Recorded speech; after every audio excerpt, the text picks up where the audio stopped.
There it goes. Ladies and gentlemen, welcome to another Ustream broadcast. There it goes. Ladies and gentlemen, welcome to another Ustream. Me? Me, you motherfucker. Gotcha. We only did 1 week where we didn't fuck anything up, and that was yesterday. Yesterday we completely had it together. Joining me this week is my good pal, the very funny Mr. Bill Burr. Bill Burr, ladies and gentlemen. What's up, Joseph? You might know Bill from all sorts of television, stand-up comedy things, The Chappelle Show, blah, blah, blah, blah, blah. One of the funniest guys out there. I love the 80s Strikes Back. Don't forget that. That's on the IMDb page. I also have a failed pilot for some reason on my IMDb page, which it didn't even air, and somebody still put it up there. Before we even start talking about anything, we're sponsored by the Fleshlight. This is a Fleshlight. Have you ever seen one of these, Bill Burr? A flesh-colored flashlight? No, this is the thing you... I don't know what that was. You don't know what it is. Bill Burr's like, what is that? You fuck it. That's the butthole version. It's patented rubber technology. Jesus, Phil it. Really? Put your finger in it. Put your finger in it. Sex toys freak me out. Okay, you jerk off though, right? Huh? I mean, I assume, right? Constantly. Okay, now why wouldn't you get one of these? I had a good one on the way up to your house here. This is what this is. I'm all about rubbing one out. A fucking tool to masturbate with. It's instead of your hand, it's a fake vagina. This is the butthole I'm not version, saying that you shouldn't. You know, I'm not against it, but it's just odd you handing it to me the first minute of your podcast. Well, I'm just trying to see how you react. Oh yeah, I hope you got a good. I got a good gauge. Yeah, it's. I'm into porn. I like the videos and that type of thing, but I gotta admit, like, that's just those sex toys. It's like very serial killer like, where you just sort of fucking a part of somebody. Rather than there's nothing else there. Yeah, I know what you mean. You know, like you went to the butcher and you're like, yeah, just give me a slice of crotch. I mean, yeah, it doesn't have to look like a pussy. It looks exactly like a pussy. The pussy one does. It really doesn't have to. It just has to be a hole. Maybe you'd feel better if it was just a hole. That doesn't look like a butthole. Hold it up to the camera. That doesn't look like a butthole. I think it needs a little work. An 8-year-old's ass? Look how little that is. It's been bleached. It's a girl with a butthole that's got a problem because that sucker's not airtight. Look at that. There's a little hole in there. It's gaping. See that? That's not good. Yeah, after you ruined it last night, trying it out. I have never fucked this. That's why I hand it to people. I've fucked the vagina one. I have never fucked the butthole. That's the name of your next CD. I have never fucked this. You just hold something up. That'll get into Walmart. I know, right? They're the only ones left. Fleshlight.com. If you want to sell something, yeah, go to fleshlight.com and buy it. But, you know, we were disturbed because we went to the website. We could not find a black one.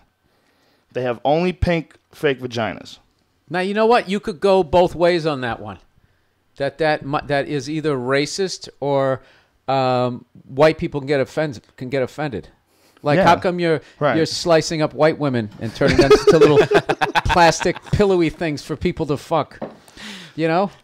They should have like a swirl, like a jet pop, you know, like those old pudding pops where it's like vanilla and chocolate. That's not bad. The zebra one? Like yeah, why fucking pretend Why not it's a little person? mouth one, too? And you have that other one, so you can finally have like a fake menage a trois. Yeah, it's just almost... have a fake mouth licking your balls as you fuck whatever that is. The flashlight, whatever you called it. Isn't it kind of creepier that it actually does look like a vagina? Like if it was green or something like that, maybe it'd be easier to fuck. Dude, that doesn't look... You wouldn't have to think about it being a serial killer sort of a thing. Right. Joe, that really doesn't look like anything. It doesn't. It doesn't, but the vagina one does. It like really if does a look like a fourth grader vagina. made that, you just as a good father be like, oh, yeah, I can see that. It totally does. You have a lot of talent.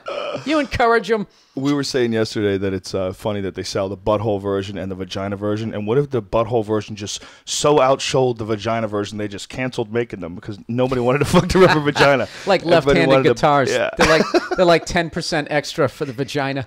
Joe, next time you fuck it, try taking it out like fish in the bucket and fucking it out of the plastic grabbing thing. It with your hand? like your hand. Really? It's so much better. Really? Yeah. Brian has a tip.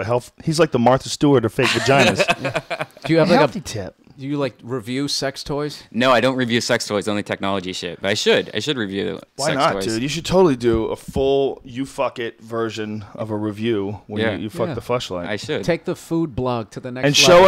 And show us you fucking it. But you don't want we don't have to see your dick or anything, but we should know that you really are fucking it. Like you're naked. No, take a picture right after you're done and we'll try to gauge the level of satisfaction. Just film my face the whole time using it, but that's it. Is there a fucking thing on this earth that's more disgusting than another dude's loads? If you think about it, if you had a choice between a guy pissing on you or shooting a load on you, well, I'll take the piss. It's no brainer. It's longer. The load would get over, and you have a washcloth right there, and a stand-up shower. Like it's over really quickly. Wow, like, that might be better. You know, or maybe it's just a pool. You just a load might be better. Well, he's right. It's quicker. It's just like get it done, wipe it off. You're not like sitting there for 2 minutes getting pissed on. I see what you're saying. Maybe you get a laugh at the guy's face as he's like, I see what you're saying, but to me, it's a dude just shot a load on me, and I can't deal with it. I can deal with a dude pissing on me. That's an act of aggression. A guy shooting a load on me is like, that guy basically just fucked me. Yeah. You know what I'm saying? It's just snot from below, you know? It's just... Yeah, but it's just sort of maybe it's just an accident. It's a mark. He's marking me. It's an accident. You got to stop being so judgmental. But peeing is how you usually mark it. Animals usually use pee to mark. So. That's okay. That's like I said. That's an act of aggression. An act of aggression, like urinating on me, would not offend me nearly as much as dropping a load on me. That's just me, though. Bill, do you agree with that? These are honestly things that I don't really think of. What if it was a long beer piss, though? You know. That's what I'm saying. What if it's asparagus piss? Yeah, 4 hours sitting in Yankee Stadium, right? Drinking beer in the hot sun. Just are you a sports? You're not a sports fan at all, right? I don't. The only sport I watch besides mixed martial arts and boxing is pool. I watch professional pool, which is completely ridiculous. Right. Actually, I'm watching the NBA Finals, and I have to have the game on mute because I'm convinced the announcers hate my team, and it gets insane. Dude, people get so fucking mad if they feel like someone's doing biased commentary. I get so much shit from dudes who are angry at me because I call the fight as I see it. You know, I try to be as objective as possible and have no one's my favorite. I don't want anybody in particular to win. I just want it to happen. I have a bunch of guys that I love watching when they fight because they're good. But I try to never root for somebody. Right. So I do my best to stay objective, but I call it like I fucking see it. Some dudes get crazy. That's because they're so emotionally invested. Like me with the Celtics, I want them to win. And I got invited to, hey, come on down, watch Game 7. It's like I can't fucking deal with all these. I'm going to sit there by myself and I have to watch it on mute. I can't be around a bunch of other people because there's going to be people there who don't give a fuck, or they're going to be rooting for another team, and I will literally have rage in me. And no, I've really been examining it. Like what's silly? It is. Silly. I heard somebody told me that I think Jay Leno said he wasn't into sports and he was just like, why do I care if the Peanuts beat the Kangaroos and something like that. And it just really sort of was like, yeah, why do I give a shit? It's a trick. People think that the NBA finals are rigged. Like that Kardashian's going on TMZ saying the whole thing's rigged. Who is going on? Kim Kardashian? Robert Kardashian. Robert Kardashian. I think is the brother of Kim, and he's going on saying that's the a whole credible source. That family. One of the guys is. Are they going to re-examine the Warren Commission next? Take another peek at the Zapruder film. Yeah. Yeah. Come on, really? Yeah, but the thing. I heard the Kardashians are looking into the moon landing. Doesn't somebody that in the Kardashians married to an NBA player though? There were, yeah. That is true. And the NBA also had a ref that got busted with mob ties. And I loved how they acted like he was the only one. Oh, yeah, it was just him. Like, you wouldn't notice that if you were refereeing with him. Is he teeing everybody up? Like if he bet the under and everybody's fouling out. I know that's an exaggeration. It's one of the easiest games to fix. They had a problem with that with professional pool. With professional pool, the only one time that a sports book ever put a line on the event. I forget what casino it was at, but it was in Vegas, and it was a big tournament. These guys are grinding. They're out there. Professional pool players don't make much money, even the best in the world.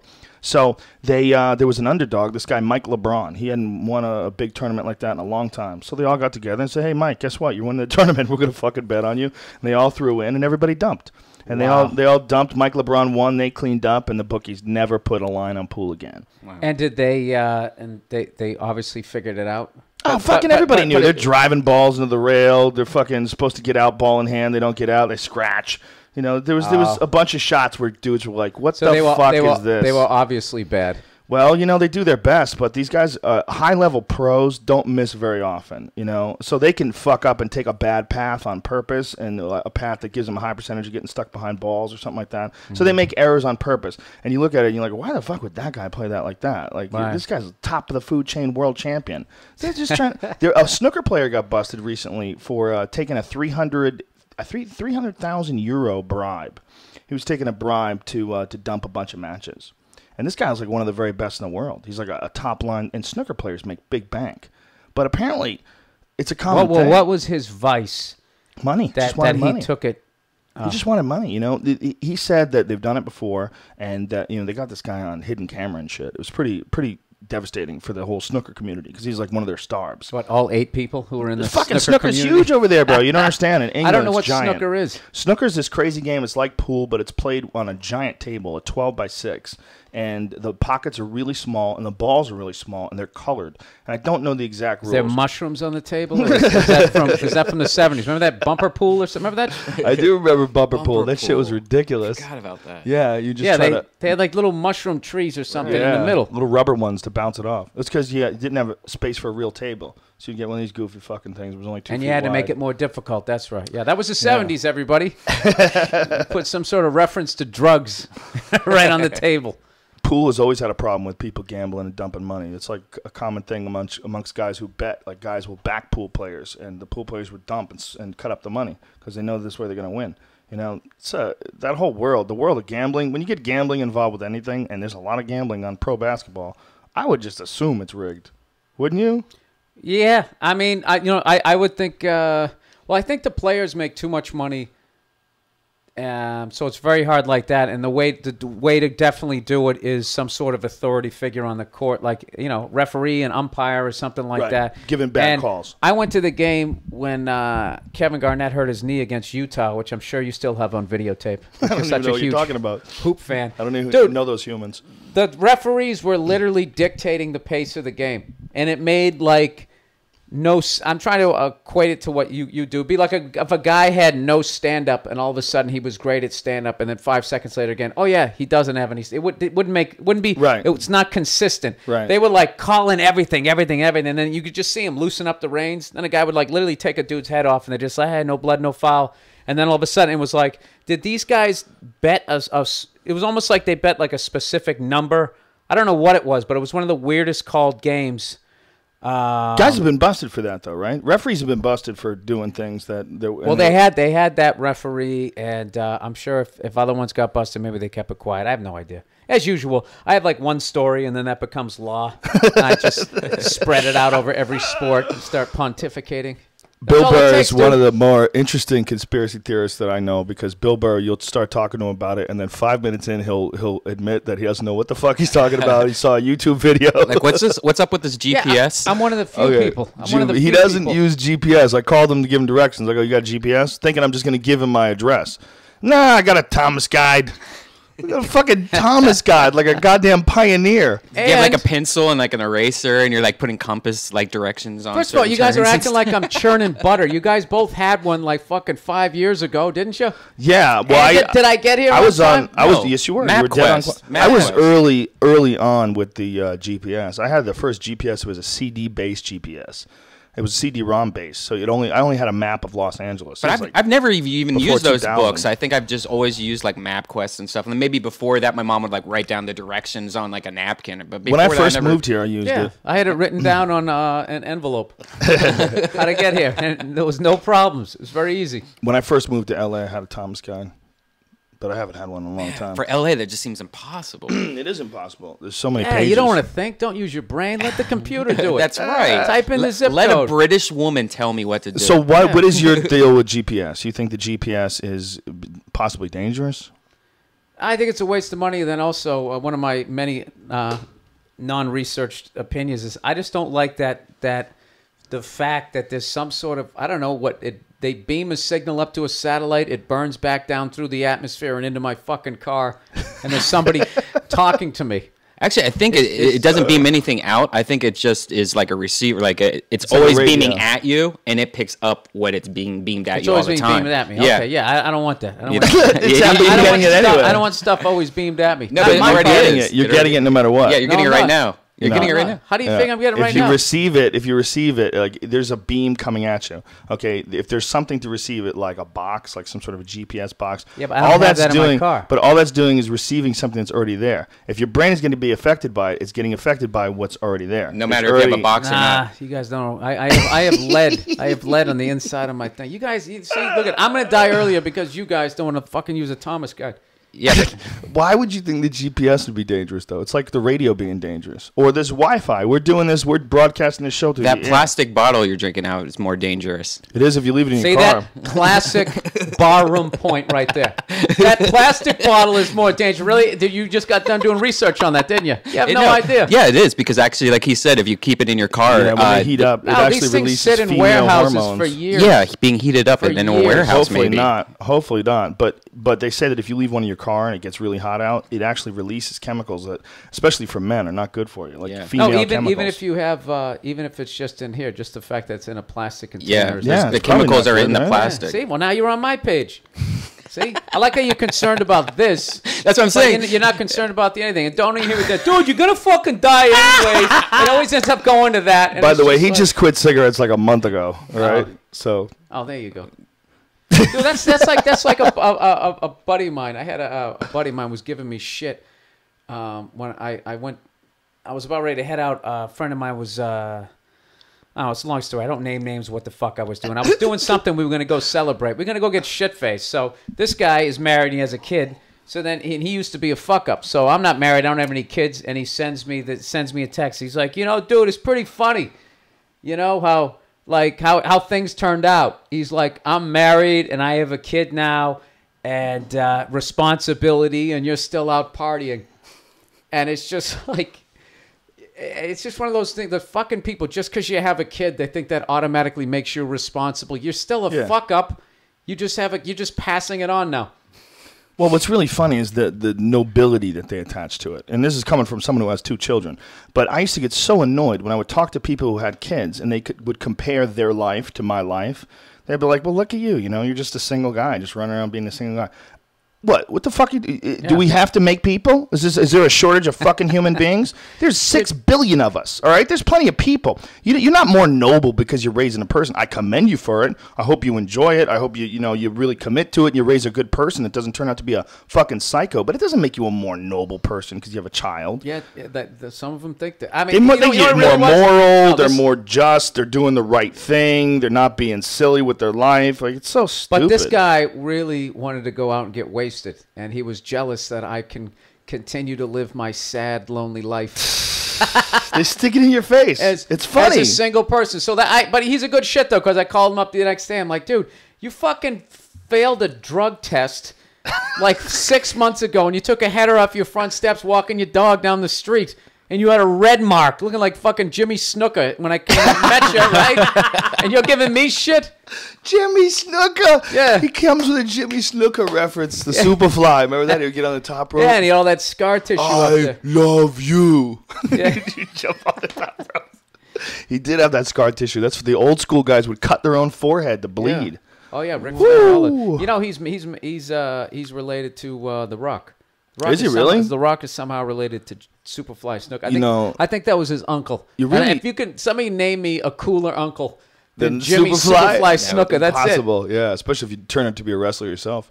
He was Jimmy Superfly Snuka was my favorite when I was in high school. He was my number one. Bob Backlund was pretty good because he had a real wrestling stance. I appreciated that. Yep. He went in there and looked like he really knew how to wrestle. He would arm drag dudes and shit. Really, I heard he didn't like a lot of the characters. Really? It's almost like a joke writer hating a performer.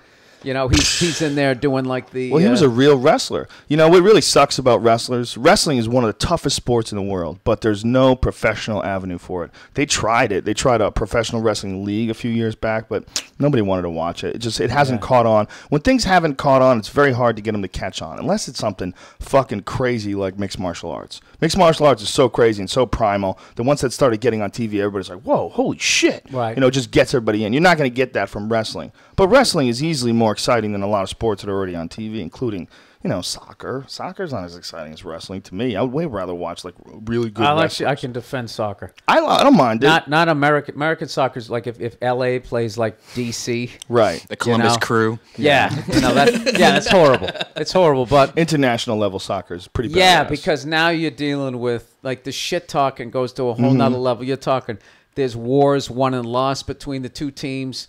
There's Holocaust, genocide. Yeah, that's true. Different fundamental, and They're singing songs. You know, they're going nuts. They got their Elton John scarves on. Well, do you hear what's going on in Africa? There's I forget what country it is in Africa, but 2 people have been killed and a bunch have been arrested for watching the World Cup. Because it's like a super extreme Muslim village that has a very extreme interpretation of the Quran. And apparently the Quran does not allow gambling, does not allow any sort of games, and does not allow dancing. And any of those things they'll lock you up for. So this is considered basically no a happiness. game. No happiness. And so the World Cup is considered a game. Night. So they're going door to door and arresting people for watching the World Cup. Brian, Google that real quick. Tell me what the fuck that is. By the way, how's that coffee taste? It's great. It's coming out of an animal's butt. I'm loving that. Oh, really? This is the butt ass coffee. Oh, it's really good. It's ass good, right? coffee. Isn't it smooth? Yeah. There's a coffee called Kopi Luwak, and it comes from the butthole of a thing called a palm civet. There's this animal that eats coffee beans and shits them out, and they go through his digestive tract, and they pull these little beans out of his shit, clean them up, and sell them, and they make coffee out of them, and the coffee's super smooth. Because is it an insect? No, it's a cat. It's like a cat, like a civet. You know what a civet is? It's this big fucking. Well, not big. It's a little. This is bullshit. No, it's true. It's totally true. It's gross. It's called Kopi, K-O-P-I, Luwak, L-U-W-A-K. It's not a cat. It's a civet, but it looks like a cat. You know, it's got a long tail. It's like this weird animal that eats coffee beans. So it eats the beans, shits them out, and then somehow or another, I guess they were thought the beans were worth too much money to let these animals eat them. Like, fuck, let's not let them go to waste. Like, somebody must have been desperate when they first tried it. But now it's worth like a lot of money. I probably wouldn't have tried it unless I'm deep in this coffee. I snuck it in on you. But then what it has it added a new flavor. Yeah, it changes it makes it more mellow. It makes it taste better. It really does. It's good. Not that good. I like my favorite coffee's from Hawaii. But I'm a coffee Samoan freak. Stuck it in his armpit. Did you find the story? Yeah, it said Somalians are going underground to watch band soccer. Is that what you're talking about? Yeah. There was a bunch of arrests, too, because Somalia is fucking buck wild, man. You know that People's Coast Guard of Somalia, those guys that are just jacking people every day out there. I know the Janjaweed. I remember those guys. Do you know what they're doing out there? You know the whole thing about Somali pirates. You know, they're high on a drug. They take this thing called cat. It's like a plant that they chew, like the leaves of this plant, and it's a narcotic. It's like crystal meth. Oh, so like the boy soldiers over there? I don't know. What's the boy soldiers? That's like when you're 8 years old, but you're a soldier. Oh, well, yeah. I mean, there's the war out over there is incredible. Yeah, I mean, you see dudes with like hyenas on chains, and they're carrying around fucking rocket launchers down the streets. I mean, some of the like Liberia, like some of the videos about. You ever seen the Vice Guide series online? Mm-mm. These guys, they go to some of the craziest fucking places in the world, and you see some of the nuttiest shit. Like, they went to the Arctic Circle with this guy who lives up there in a fucking cabin in the Arctic Circle and hunts caribou all day. That's all he does. He like hunts and eats and hunts and eats. That's what happens when you tap out. Yeah. This guy's been there for 30 years, though. It's really fascinating. But anyway, they went to North Korea, and they also went to Liberia. And Liberia is fucking crazy. First of all, there's been war in Liberia forever. Liberia was basically founded, from what I understand, is they had American slaves that they let go, and they sent them back to Africa, and they formed Liberia. And the UN was there until like really recently, like 10, 20 years ago or something like that. And now they're gone, and the place is just chaos. It's just war, and cannibalism is running rampant. They're eating each other left and right. They sell like human food on the corner, like human meat, and people don't know it, and they buy it, and guys turn people in. And there's this one guy, his name was General Butt Naked, because he would go to war and he would get butt naked. And he believed that he could not be killed because he would eat the blood and flesh of an innocent child of the enemy. So they would go to the enemy's camp, they would steal a child, kill the child, and eat a piece of its fucking heart because they felt like they wouldn't be able to die in combat. This is a guy that's alive right now. Sounds like a plan. You don't realize how fucking crazy the world can be until you watch what's going on in Africa. Yeah. I mean, I don't know. I take a lot of comfort in knowing that I can only die once. How do you think? What do you think? I don't think like you work out too much. You wouldn't be worth. Joe would be like a flank steak. You know, just some tough piece of meat. You know, you want somebody more. Joey Diaz would be delicious. Oh, he'd be like veal. Oh. And you could sell them for days. If you think about the way Africa is right now with a lot of countries like Liberia and Somalia, it really is like the apocalypse. Like if that was going on right here, if that was over here, if we were in fucking North Hollywood, there was gangs that were eating each other and fucking shooting at each other and walking down the street with hyenas. We would go, okay, the end is here. This is the end. Yeah, but you know what I love about that shit? Those are the guys who win. All these, who's that? Not Bill Bixby. What the hell's the name of that guy? The guy with he's been riding a bicycle out here forever. Solar panels and not Bill Bixby. Ed Bagley Jr. Oh, Ed Bagley Jr. Bill Bixby. I'm bad with the names.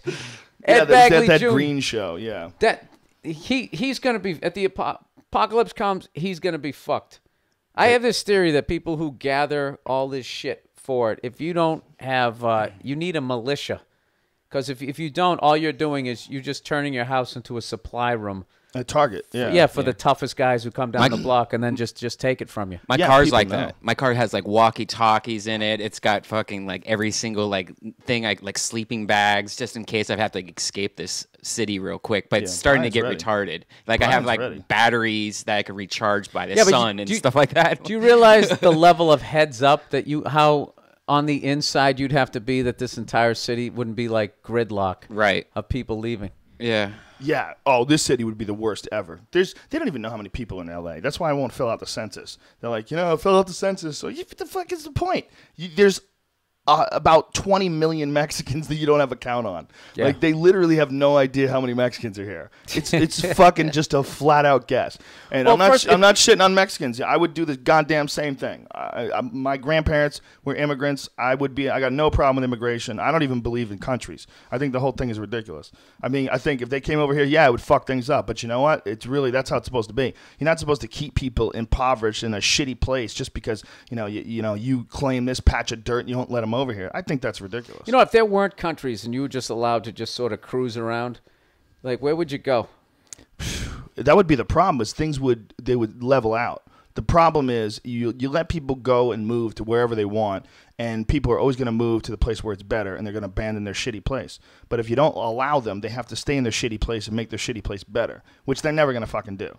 So you ensure that there's always going to be levels of people. The only way to keep levels other than that is just fucking be heavily armed. You have to be armed to the teeth. Your whole town would have to be an armory. Like literally, if you wanted to keep people out, you would have to constantly be shooting people. Plus the weapons they have now. It's. I just love how they've been stealing money from our paychecks to basically invent these weapons that'll make it impossible there'll never be another revolution. No. Other than, who's doing it right is that guy out there in the Carolinas, the Blackwater guy, or whatever the fuck it's called. What are you talking about? Yeah, that Bill Bixby guy out there. The Bill Bixby. That fucking dude who he buys like old F-16s and old tanks, and he basically, they're saying if he wanted to, could take over the White House and all of D.C. by the time they fucking responded. Who the fuck is this guy? He's Bill Bixby. No. Blackwater. So this is a private contractor, military contractor? I can't believe, Jesus Christ, I can't believe you haven't heard of the guy. No. Well, I know, though, there's one guy that was Comedy Central has a development deal with him. He's the final guy in show business. If he was funny, they would do it. He has he's got like his own thing. Did it come up? Eric Prince? Isn't that the guy that got popped for murder? He's being processed for a bunch of he's the things. guy. He actually has his own. He basically, from what I've heard, has his own militia, and actually he gets hired out by the U.S. government for them to go over there when they want to do some covert, extra filthy shit. Yeah. This is the I have a friend who worked for theory. them. I have a friend who went over there. Who worked for who? He worked for Blackwater. He went over there twice. Dude, 2 seconds ago you asked me who they were. No, I know who Blackwater is. I didn't know who this guy is that stores all this weapons. And I thought you were talking about the head guy. A private guy. Okay. No. Well, I have a friend who he was a sniper in the Marines.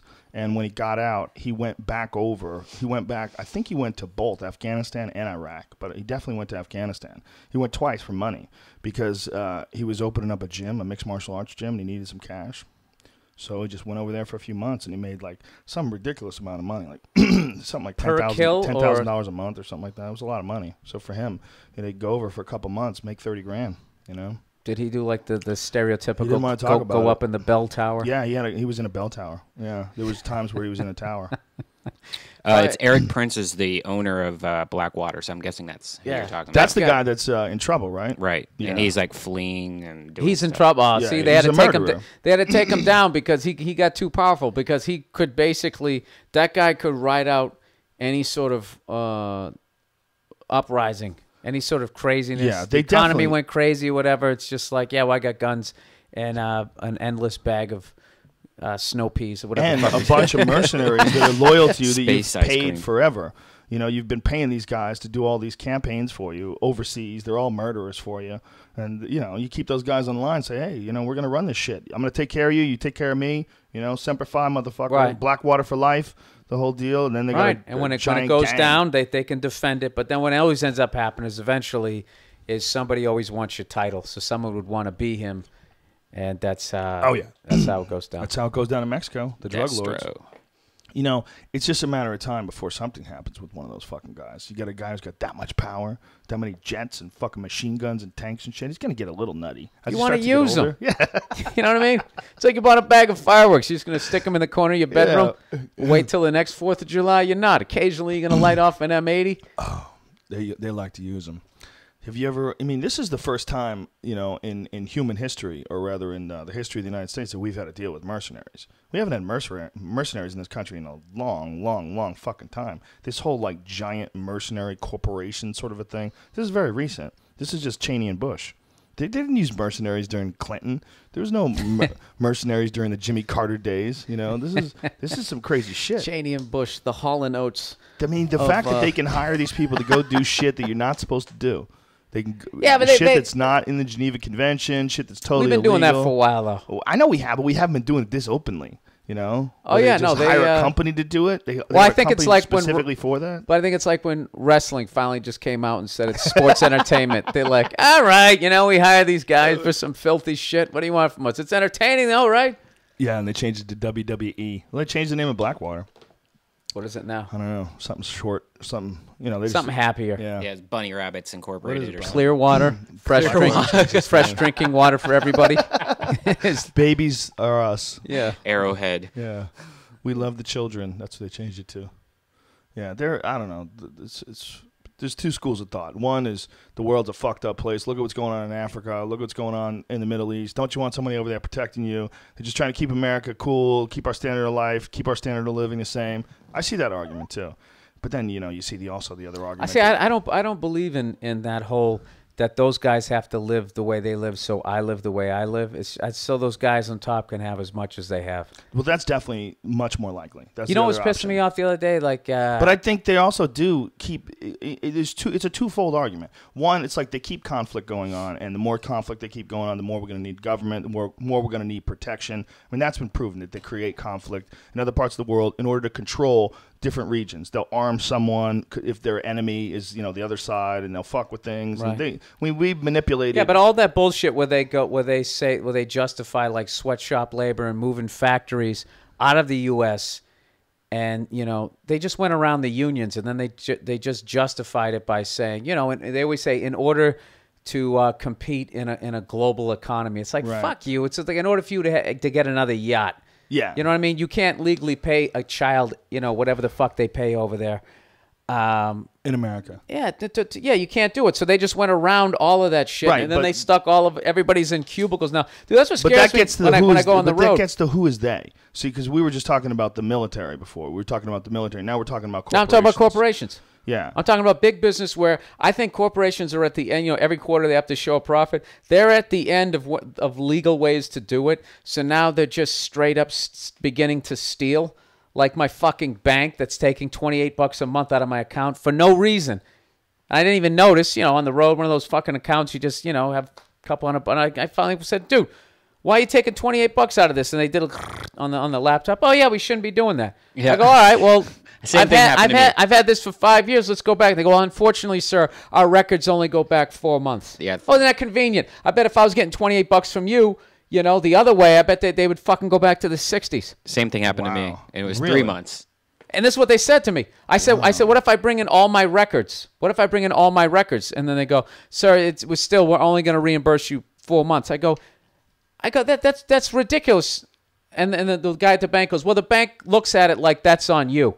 Right. Because I didn't catch It's on you him. to pay attention that they're stealing? That they're stealing from me. It's up to you to be paying attention. Yeah, it's what he was basically saying. What he was basically saying was lawyer up. Yeah. Well, you're up, buddy. Go ahead. Pretty much how it works is that's why you have 30 days. You know, for credit cards, you have 30 days to return shit. You have 30 days to make sure all these charges are correct. Once you get past 30 days, then you're pretty much screwed. Dude, they do other shit where if you say you're one of these guys, I pay off my balance every month, and you think you're getting them. This is what they do: is if you pay it 3 days before, this guy was telling me it ends up being late because they send it somewhere else to be processed. They artificially delay it. So by the time it does get to them, right. It's messed up. And this is one of those other things. Someone told me that in a Starbucks. And it might not be true. I got 3/4 of the way through the sentence, and I realized I didn't have any official words well, I do to know, use there. I do know there has to be something official because nowadays you can write a check, and within hours that check clears your bank. And I'm like, that's a check, and it's going through in 2 hours. And they're like, yes, this is, technology has changed in the banking system, so this is new. But yet, if you try to pay something off or do something like that, it's like immediately, or I mean, it takes like 3 days on your transfer funds. Right. It takes like 3 days. What? It makes no sense. It can't be it's backwards. not there. Well, it's artificial. However long they can hold on to your money, they make interest off your money too. So I guess if you think about it that if they hold on to your money an extra few days before they do something, and you add that up over the million people they have in their bank and the 365 days a year, that practice probably nets them a significant amount of money. If you look at it, $28 from every shithead like me who doesn't check for a fucking year. And I didn't notice until it went under $1,000 because I knew I had 1,000 something in there. It was one of the accounts I had back east. So I came out here and I was always meaning to close it out. It was like I had like $1,200 or something in it, and then all of a sudden I'm out here for like a year and a half, and all of a sudden I get my statement, and it was like down to like 900 something bucks, and that is on me. It is on me because I didn't realize that your bank could fucking steal from you and then just say, well, go fuck yourself. That's kind of your fault. Tell you what, we'll give you like 80, 90 bucks back. All right there, buddy? So is that what they gave you? They gave you like 3 months back? I don't even know if they did. The guy just said he would. I walked out disgusted, and then the NBA Finals started. Bread Circus, and I started watching that, and I never followed up. There's actually something that just passed. You guys, especially the audience, might want to check this out.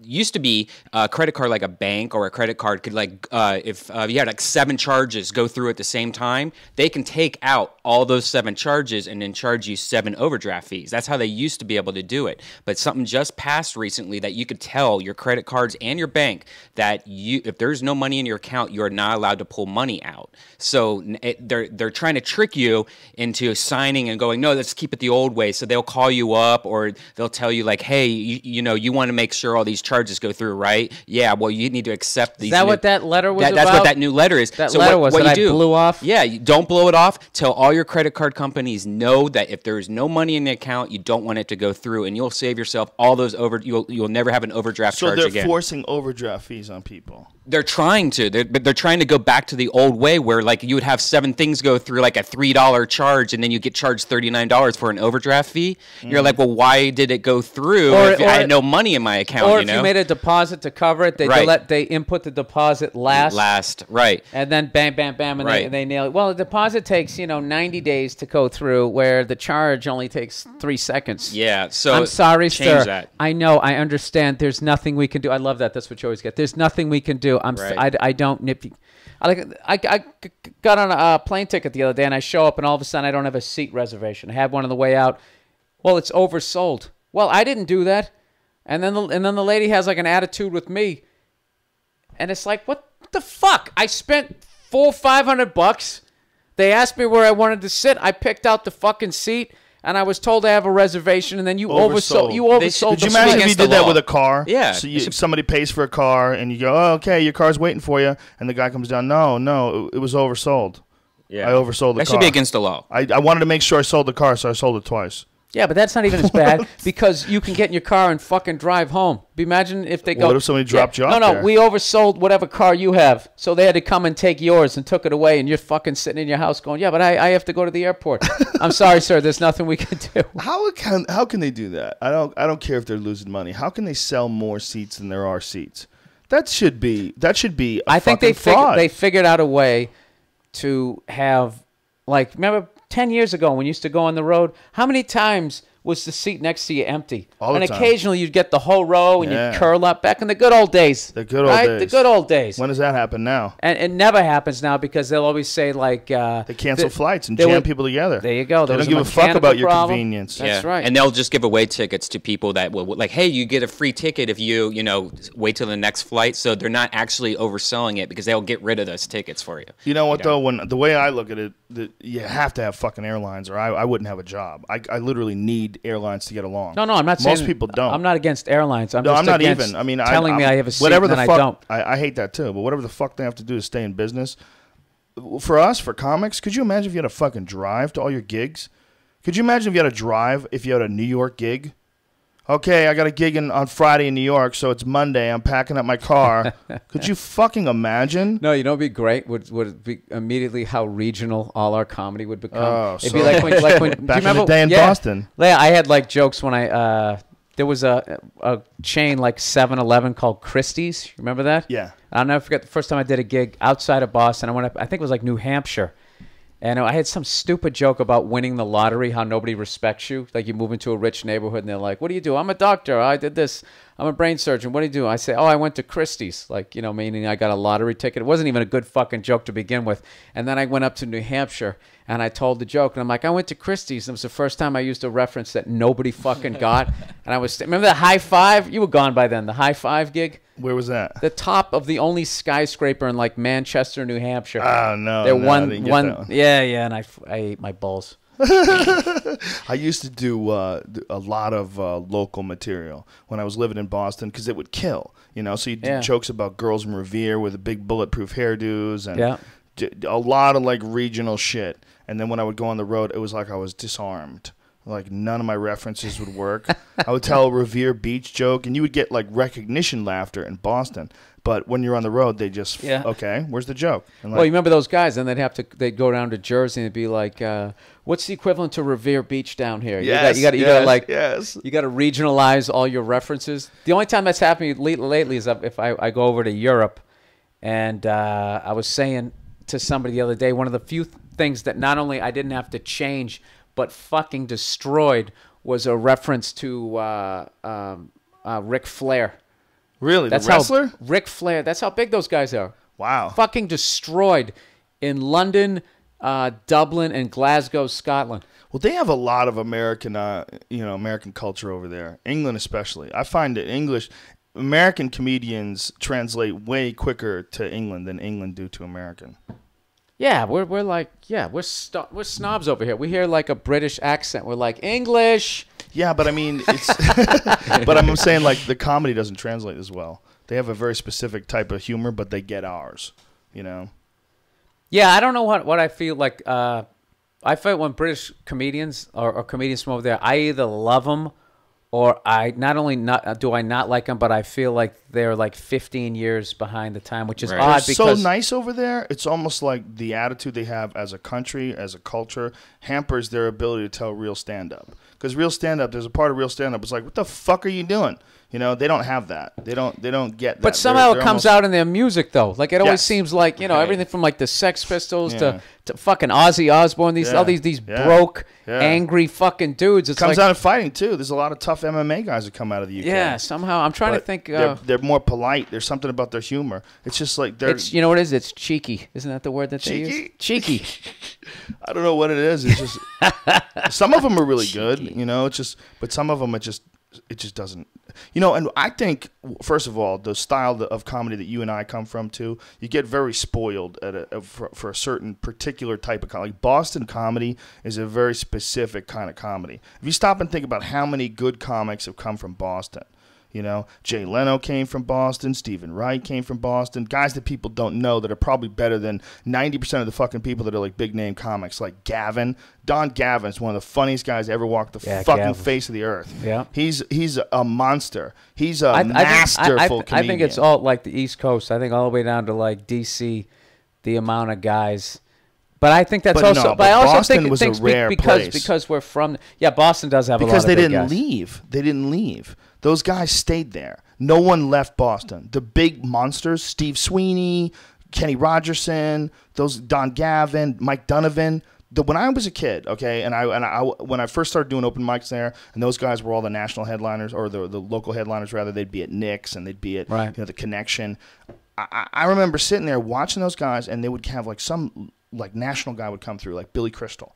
And Billy Crystal would come through, and they would put on Don Gavin, Steve Sweeney, and fucking and Lenny Clark in a row, and then bring up Billy Crystal. And it wasn't fair. They did it on purpose. Yeah, oh yeah. They knew that the level of comedy was so high there, and these guys were only doing 20 minutes tight. The same 20 minutes they've been doing for 5 years. But they're also doing, a lot of them were doing local references. Dude, I don't give a, if you put on 4 local headliners in front of me, if I'm on the road, I'm fucked. You're fucked. Well, you're fucked for the first couple minutes until you can get them into your groove. But people love local shit, and in Boston especially. Boston is such a city that's in love with being from Boston.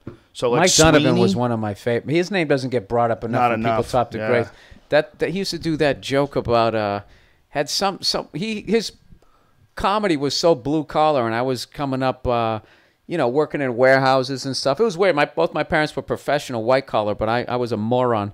So I fucked up in school, so I had like blue collar jobs. So his comedy was just right out over the place. He did something, he had some sort of back and forth with the boss, and he made this reference, basically telling the boss to go fuck himself. He said, I'll take a 20-minute shit on the clock if I want to.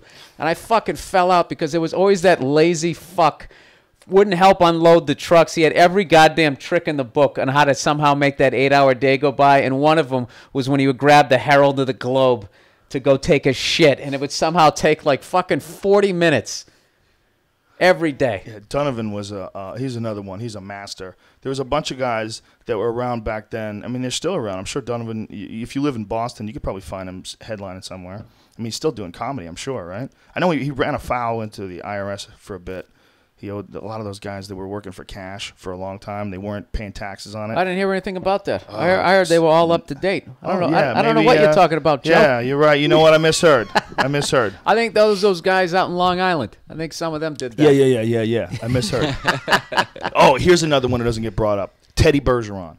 You ever get a chance to see Teddy Bergeron? Yeah, Teddy Holy shit, that guy was good. Let me tell you something. I saw that guy in 1988. I was at an open mic night. It was one of the first times that I thought about quitting comedy. I went up. Yeah. It was an open mic night, and I went up, and I did my little 5 minutes of fucking nonsense, stupid, terrible, bad comedy, just trying to make people laugh. Didn't know what the fuck I was doing. And didn't go so good. Those early sets, it was like one of my 3rd or 4th sets, so not so good. Clumsy. Maybe one laugh, and then I fuck it up with a sweating bad punchline, and I just didn't know what I was doing. Teddy Bergeron goes up, and just so fucking smooth and relaxed, and the way he would talk, just like mesmerizing. And I had heard about his Tonight Show fucking set. He had just done the Tonight Show, and somebody had a video of it, and they played the video, and he plays the fucking piano. He does like this, talks about commercials, and he plays the piano and talks about. It's so fucking smooth and so good. You would look at him and you go, okay, this guy's going to be gigantic. This guy's going to be bigger than Robin Williams. He's going to be the biggest stand-up comic in the country. Never left Boston. Just stayed. Yeah, they all stayed. They were. It was like townies. They were like townies, but comedians. But that guy, they all got work. They all got work in Boston. They didn't have to leave. See, when they were working at Nick's Comedy Stop and they were working at Stitches and all these different clubs, they could hop around from club to club. Like there's that you ever see that documentary Fran Salamita did? Yeah, Stand Up Stood Out. Yeah, and Lenny Clark talks about all the different sets that he did. He would do all these different sets a night, and how he'd go from here to there, and there to there, and there to there, and close. They'd be making $1,500 a night. Yeah, and he just hire a driver just to wait outside. And he would do all the sets. What I loved about those guys is there was almost like a height requirement too. Like they were all like fucking 6'2", 6'3", huge guys, and they could like literally would have like a keg of beer over one shoulder and like an 8-ball in their hand, and would just be going from club to club, destroying, and hammered and doing blow all the way. Yeah, just to keep their buzz going, and then at the end of the night, dude, I heard some fucking that back room at Nick's, man. Somebody. They offered to pay me in Coke. What? Yeah, they would offer to pay you in Coke. Yeah, right, that was the deal. They go, you do Coke? I go, no. We can pay you in Coke. No, I'll take cash. Yeah, I'll take cash. What the fuck? Like, I thought that was a joke. I didn't realize they pay you in Coke. They offer to pay you in Coke. And that was what a lot of guys did. A lot of guys got some of their money in Coke. Because I guess are comedians and porn stars the two careers that can get paid in coke if it had to come down to it? Yeah, I would say probably bands too. Probably a lot of bands. A portion of it. Boxers back in the day, DJs. They'd give you some chips. You ever see that? I know it's just a photo op thing, but you ever see that great picture of Sonny Liston? Yeah. Where he's looks like he just knocked somebody out, and he's sitting there still in his boxer trunks, hands taped up. I think his hands were on, but that had to have been a promotional. Even those mob guys would be like, "Come on, Sonny, let's get you showered up here. A little. Yeah, let's get you showered." Don't you think that starting out in Boston was like one of the best places you could have ever chose to begin your comedy career? I think about that a lot. So lucky. Whenever I think about that, because when did you start? What year? I started in March of '92. I was like 23, almost 24, so I started a little bit late. And I remember just some of the times, like when I've gone on the road. And you meet the up and coming guys, like, yeah, the comedy scene here sucks, and blah blah blah blah blah. Like it sucks so bad, like they don't even know what to do. Yeah. And you always tell them, well, just go out and start a room. Like some of them, like the scene's so bad they don't even think of doing that. It's like, what do you mean start a room? It's like, oh, pick a fucking sports bar that does no business on a Monday, Tuesday, and tell them that you're gonna get people in here. Lie to them that you're gonna get people to come in to watch these fucking open micers do 5 minutes each. Dude, the first time I ate my fucking balls on stage, I was doing this place, Kelly's something or other, in either Reading or North Reading. It doesn't exist anymore. This comedian, Jack Lynch, booked it. And there would literally be like a Bruins game on TV. Yeah. And they wouldn't shut the game off either. Fuck no. No, you had to do comedy over the game. Yeah. And the volume for the game was still on, too. Yeah. A lot of those gigs down the Cape, I did a lot of those gigs, and you'd find out the fucking game was on while you got there. Like, fuck the game. Are they going to leave the game on? That was like always an issue. Yeah. You're going to leave the game. And if they said, all right, we're going to turn the game off, they would turn the game off. Everybody would go, what the fuck? Yeah. You fucking shutting the game off? You're shutting the fuck. And then you would have to go do comedy for a bunch of people who were angry at you for shutting the game off. It was brutal. And I remember the second question, other than are you gonna shut the game off, is there a stage? That was another thing. No, you just stand right over there, dude. I remember doing a gig. This is how green we were. It was me, Al Del Benny, Patrice O'Neill, and I want to say Dane Cook was on it. And we were Bobby Kelly. I think it was his gig that he booked. We were so green. And years later, I finally figured it out. They gave us this microphone. It was a lapel mic. Oh, my God. So we had to go up and do comedy with just like a lapel on, like we were doing Letterman. But we were so green, we didn't know that you clipped it on. So we were all standing there holding. I swear to God, holding a lapel mic. I remember Patrice. He's like fucking 6'5", holding. Because I remember, that's right, Al Del Benny was hosting. He was like, what the fuck is up with this mic? He's like, this is the smallest mic ever. Look, I'll put it, he had it in his mouth. And we're all laughing at them like, yeah, what a half-ass fucking gig. And we were so stupid that we didn't understand what it was. And like, Al would bring me up and then hand me the mic like a teacup with his pinky out. And I would just be like, hey, keep it going for Al. And, yeah, my dad was pretty nuts growing up with like 3 fingers up in the air holding this thing. Have you done stand-up on a talk show with a lapel mic? Yeah, I actually really like it. Do you? Yeah, You ever thought about going Bobby Brown style on stage? Y'all ready for this? I know Chris Titus does that. Titus wears like a headgear thing. I don't like that. I don't like jackets, and I don't like the head. I don't know how you do comedy with a jacket on. I don't mind it if it's cold. If it's cold, I'll wear a jacket. I can wear a zip up. I can wear a zip up, but the sport coat, it doesn't move with the shirt. I wore a sport coat the first time I went on stage because I thought that's how you're supposed to dress. I had a sport coat with the sleeves rolled up like this. I was talking about that Miami Vice T-shirt. I had a wacky T-shirt, a T-shirt with like a silly smile on it because I thought that's how you, and a pin. I had like a button or something on my fucking sports coat. Did you guys see Chris Rock on Leno the other day just owning? That was so great. What happened? Funny. Just fucking with it. Like, Jay, what you doing here? Last time I was here, there's a dude with red hair.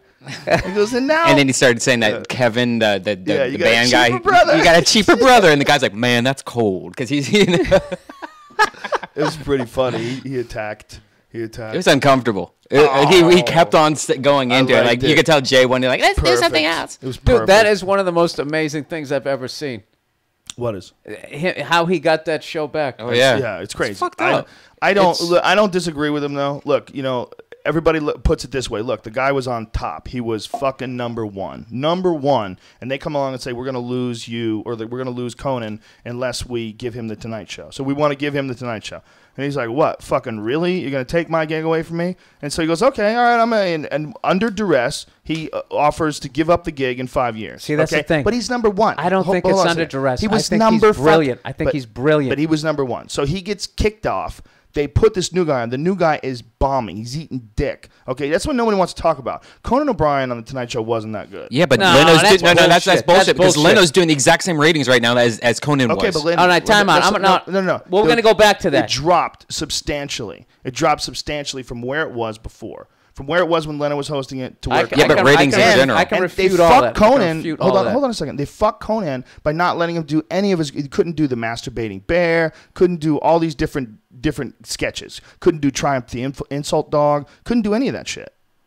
All right, but because here's the thing too. It's an 11 o'clock show. They fucked him. If when Jay Leno got the Tonight Show, right. If he had to follow Johnny Carson bombing for an hour. You're totally right about that. The 10 dude, o'clock, that's that like was the worst decision ever. But that's like if a comedian bombs in front of you for a half hour in front of you, I mean, you got to spend... Well, not only that, he hijacked the Tonight Show because the Tonight Show was always the late-night show where guys would go on and all the guests would go on and it would be like an important spot. Well, the 10 o'clock spot became just as important, so he was like, they were like siphoning off guests. Like, you know, you couldn't have a guy who's promoting, you know, Mel Gibson goes on Jay Leno show and then goes on Tonight Show as well. No, you're only going to have one or the other. Like, yeah, and you're TV is guests. all about so the battling lead-in. for guests, yes. So the brilliance of it was Jay bombing actually fucked Conan. They gave Conan, we had the show for like 6 months.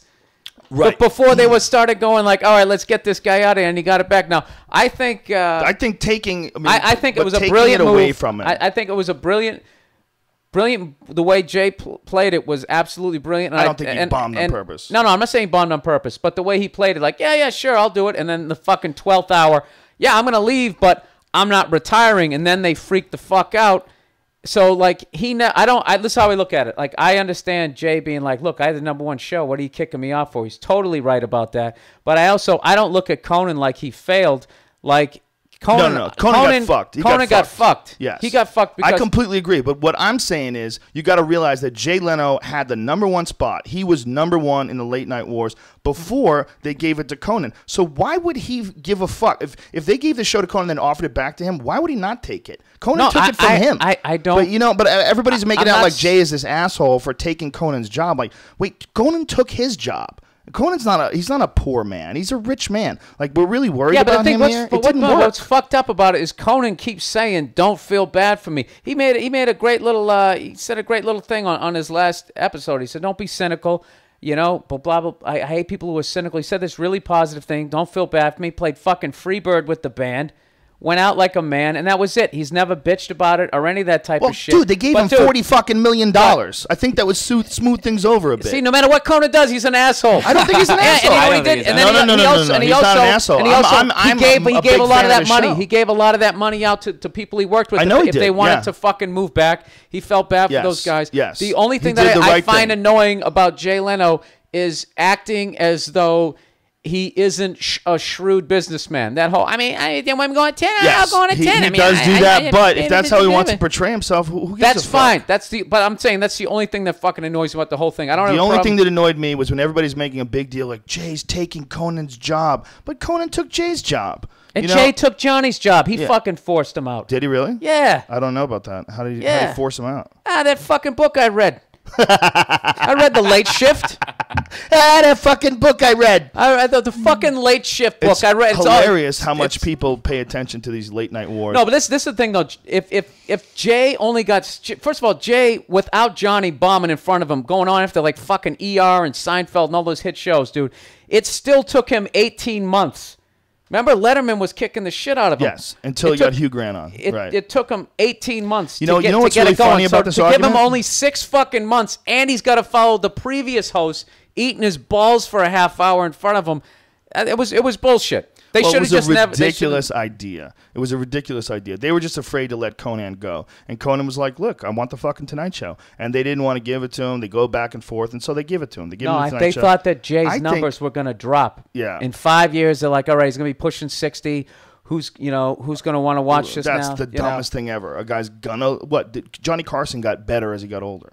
That's ridiculous. This is what I think. I think Conan's going to be way better off on a network that just lets him do whatever the fuck he wants. I think TBS is going to let him go crazy. And he owns his show, dude. He owns that show. It's going to be so much. He's brilliant. And, when Conan is at his best, when you get to see how funny it is, like, you ever see that one sketch they did about baseball? A bunch of people who play baseball, like 1800s baseball. They have, they wear vintage clothes. They make their own clothes. Yeah. I saw that sketch. Fucking genius. Hilarious. Because he just goes balls out. It's just him, It's just him being funny.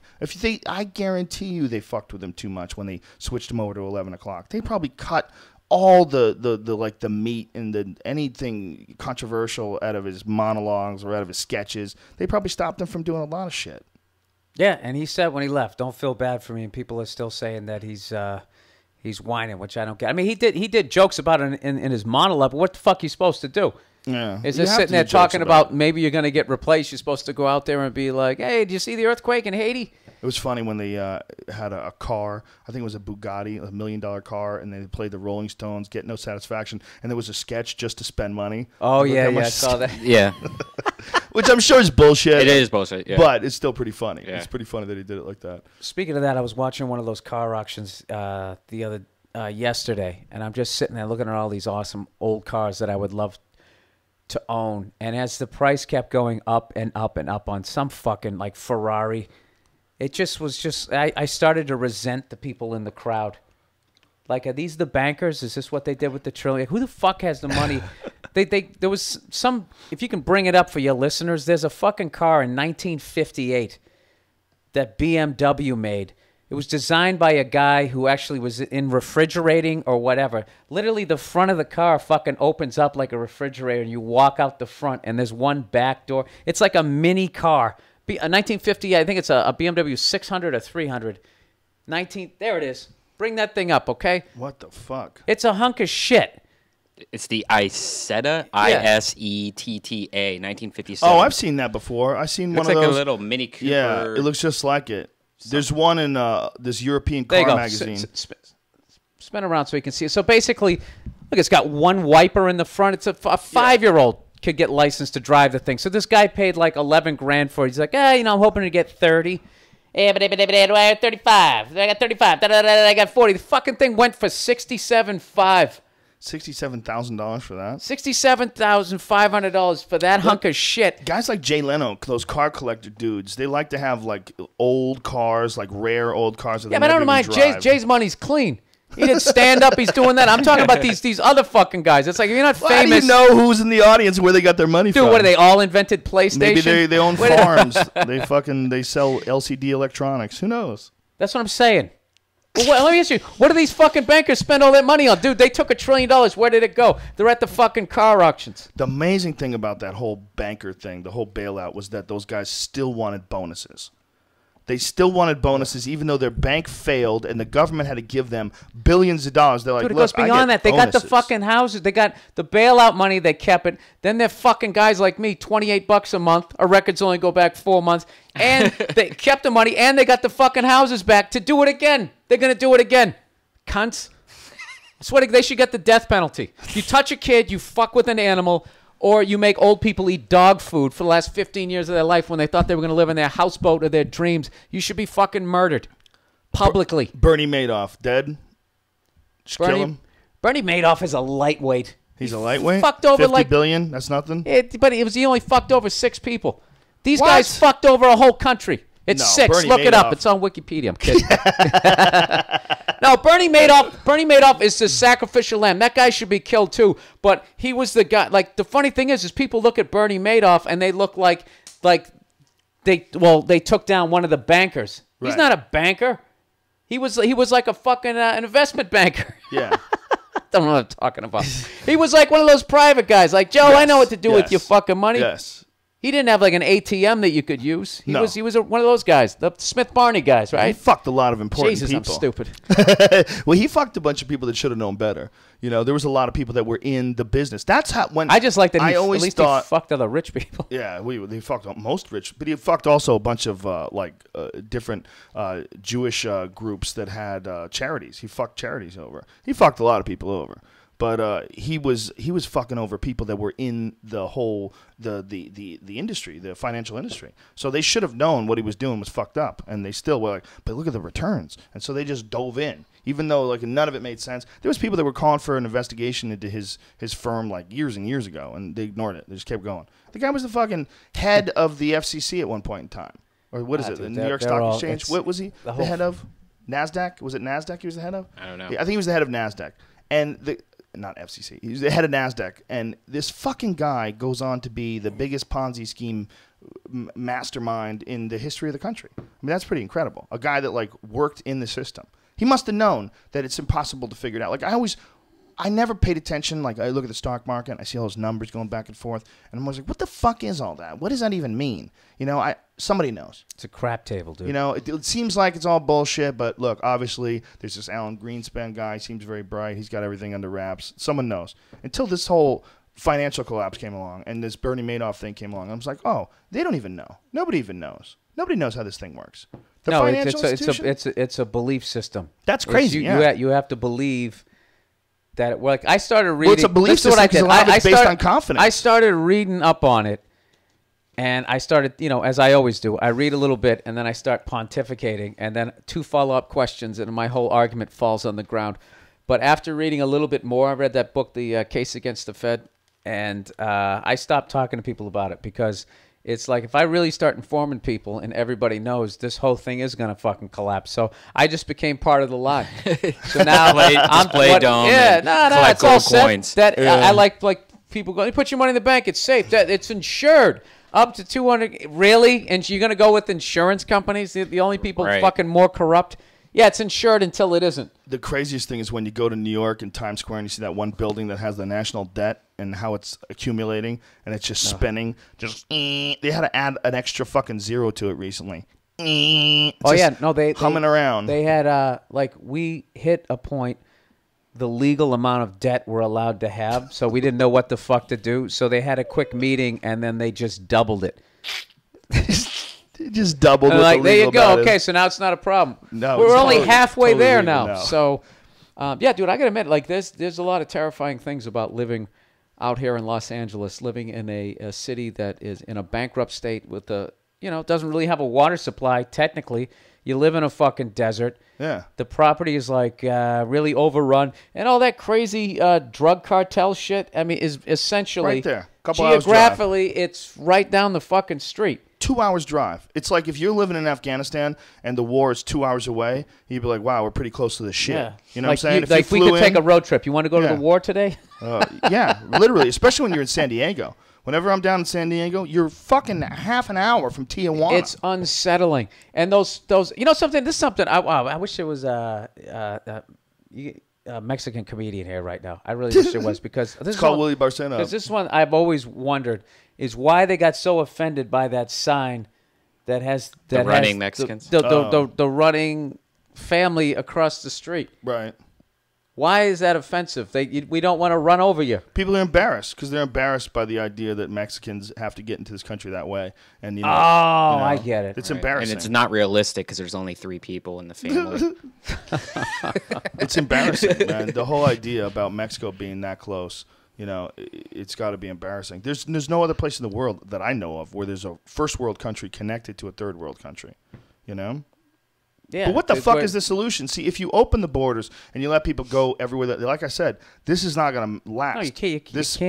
This standard of living that we have in America, it wouldn't be the same. If we had open borders and anybody could just immigrate to America, it would get fucked quick. Yeah, you got to have the gated community. Well, that's what the United States is. It's like a big fucking gated community. Well, I don't think you should just be able to walk. We get a lot of shit for that. I mean, can you just walk into France? Some places, some countries, you can pretty much go anywhere you want to if you wanted to.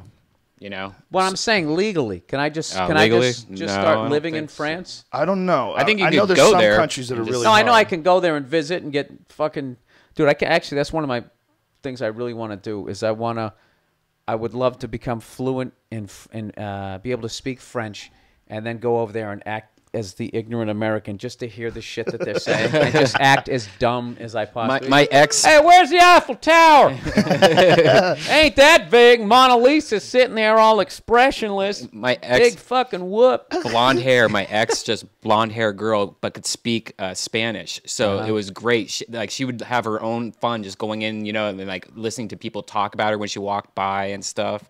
But they must talk Did she ever bust them? Huh? Oh, nonstop she would bust them all the time. Like we'd be waiting in line at El Pollo Loco and they would say like, look at that chick's tits or something like that. She'd be like, what the fuck are you talking about? But like, you know, back in Spanish. Or she was giving her phone number. I don't know. You know. If you hear like cinco, seis. Yeah, cinco, seis. Zero. Gordo. No, I got the Rosetta Stone Spanish-speaking one. You want to learn Spanish? Yeah. Dude, I got it in Christmas 08. Right. You haven't even cracked it. Still in the box. Plastic still on it. Right. It's like an elliptical machine. You know, it's like for me, it's like those fucking Mavis Bacon learned how to type.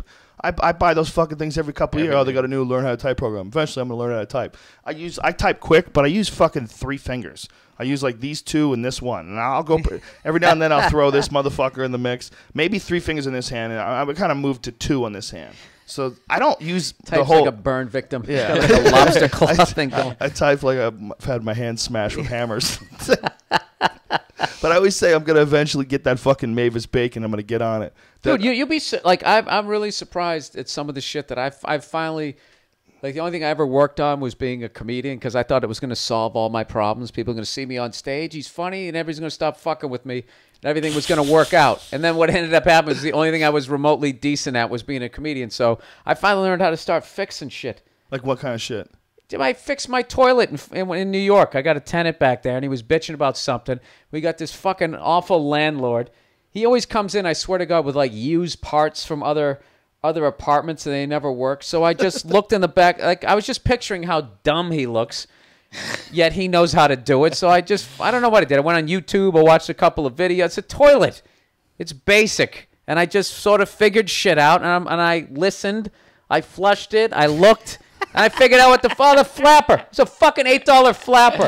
And then I got it. And I was like, fuck, how does this go in? And he it's almost like when I got better at computers where I stopped freaking out and I just was like, just stop, take in information, process it, and think. That's what it fucking 2 seconds. I wish I had the time, the patience, and the interest to build my own car because I would love to do that. I'd love to do Get that. one of those old kits. Corvette, like a 67 I'm so jealous of Vet. people who can do that. Oh, the body's good. I'll fucking toss a 350. I wish I could do Fucking that. Bondo it. Remember that old yourself, the mask on. Shit. The old Jeep kits. Remember the old Jeep kits? You could buy a kit and build your own army Jeep. Remember it was like $1,000 or something like that. They still have kit cars, and you could take a kit car like a Noble. I remember they used to sell the Noble in America, but you couldn't buy it with a powertrain. You couldn't buy it with an engine. You had to put your own engine, your own powertrain in it. So it's basically like a do-it-yourself fucking car. They've had a bunch of those. I knew a guy who had a friend in this state I used to live in. I'm not going to say where, but back in the day, the Jeep CJ7, they basically kept the same chassis, body, all that shit for like fucking 15 years. So he had some old piece of shit one. So what he did was he went out and he stole a brand new one and just parked them side by side in his garage and just took apart the new one and put all the new... So all the numbers still match. Wherever the numbers are supposed to be, like on the frame and all that, everything matched. And he did like like plastic surgery. And he just took all the new shit that he needed. I think he had to keep his engine block, and there was the frame or something. Like gearheads would know what he would have to keep. So what did he do with the rest of the stuff? Then he just took he had like he was like a welding thing, and he just sort of cut it into pieces and would just sort of... Remember The Great Escape when they would just dump the dirt out of the bottom of their pants? Yeah, he would just sort of dump shit here or there. If you just have a piece of a frame, they're not going to give a fuck, or, you know. They don't even know what it is. How do you prove it? I don't have the mechanical know-how to say exactly what he did, but I said, what did he do with the extra shit? And that was basically it. He cut it down into smaller pieces. You can't fucking build a car today. Like, you can't build a new 2011 Shelby Mustang convertible. You can't build it. Yeah, with the computer chip. But what you can do... computer, and there's so much shit going on. It's like, it's so complicated. You know, it's not like the old days. You know, if you in the old days, if your fucking engine blew, you could replace your engine. You know, all you need is like a crane and a buddy who knew what the fuck he was doing, and you know. But it was also much more Like my first car, I had a Ford Ranger, and I actually learned if I wanted to go, I just didn't have the balls to do it because I didn't have a friend who could fix the problem. You know what I mean? So I had to keep it very I was like a hygienist, but like working on a fucking car. You learn, changing the oil is the first thing. Then you learn how to change the belts. Then you start doing the spark plugs. Then you get the timing light. And I got right to the fucking point where I was going to start fucking with, I don't know what, trying to do like the pistons and shit. And maybe I'll try to get some more horsepower in this. And I was just like, Phil, it's a fucking Ford Ranger, 2-wheel drive. What are you, a douchebag? Just be happy. Just be happy that it's running. I changed my oil once, and I dumped it into the sewer. I dumped it into one of those, those they have. It was those the metal 80s. It was grates. legal. I didn't even think. I was, 17 years old. I was retarded. And as I'm dumping it in, this guy walks by. He goes, "Yeah, that's a good place for that." And I thought, yeah, that's a good place for that. And I thought about oh, he's making fun of me. I'm like, oh my God, I'm a douchebag. God, why did I think it was okay to pour the oil in this fucking drain? And then I thought, that fucks with me today. Really? Still, I think about it sometimes. I think about it sometimes that I poured oil into the drain like a retard, and that this guy came by and go, yeah, that's a good place for that. And then I was so dumb, I was like, yeah, it is a good place for it, right? It fucks with you because you're into the environment or because he made you look stupid? Because I was a retard. Not because he made me look stupid. I was stupid. He probably thinks the same thing, like that asshole. I can't probably believe still. it. He's probably dead, that old fuck. It was a long time ago. I like how you were uninformed.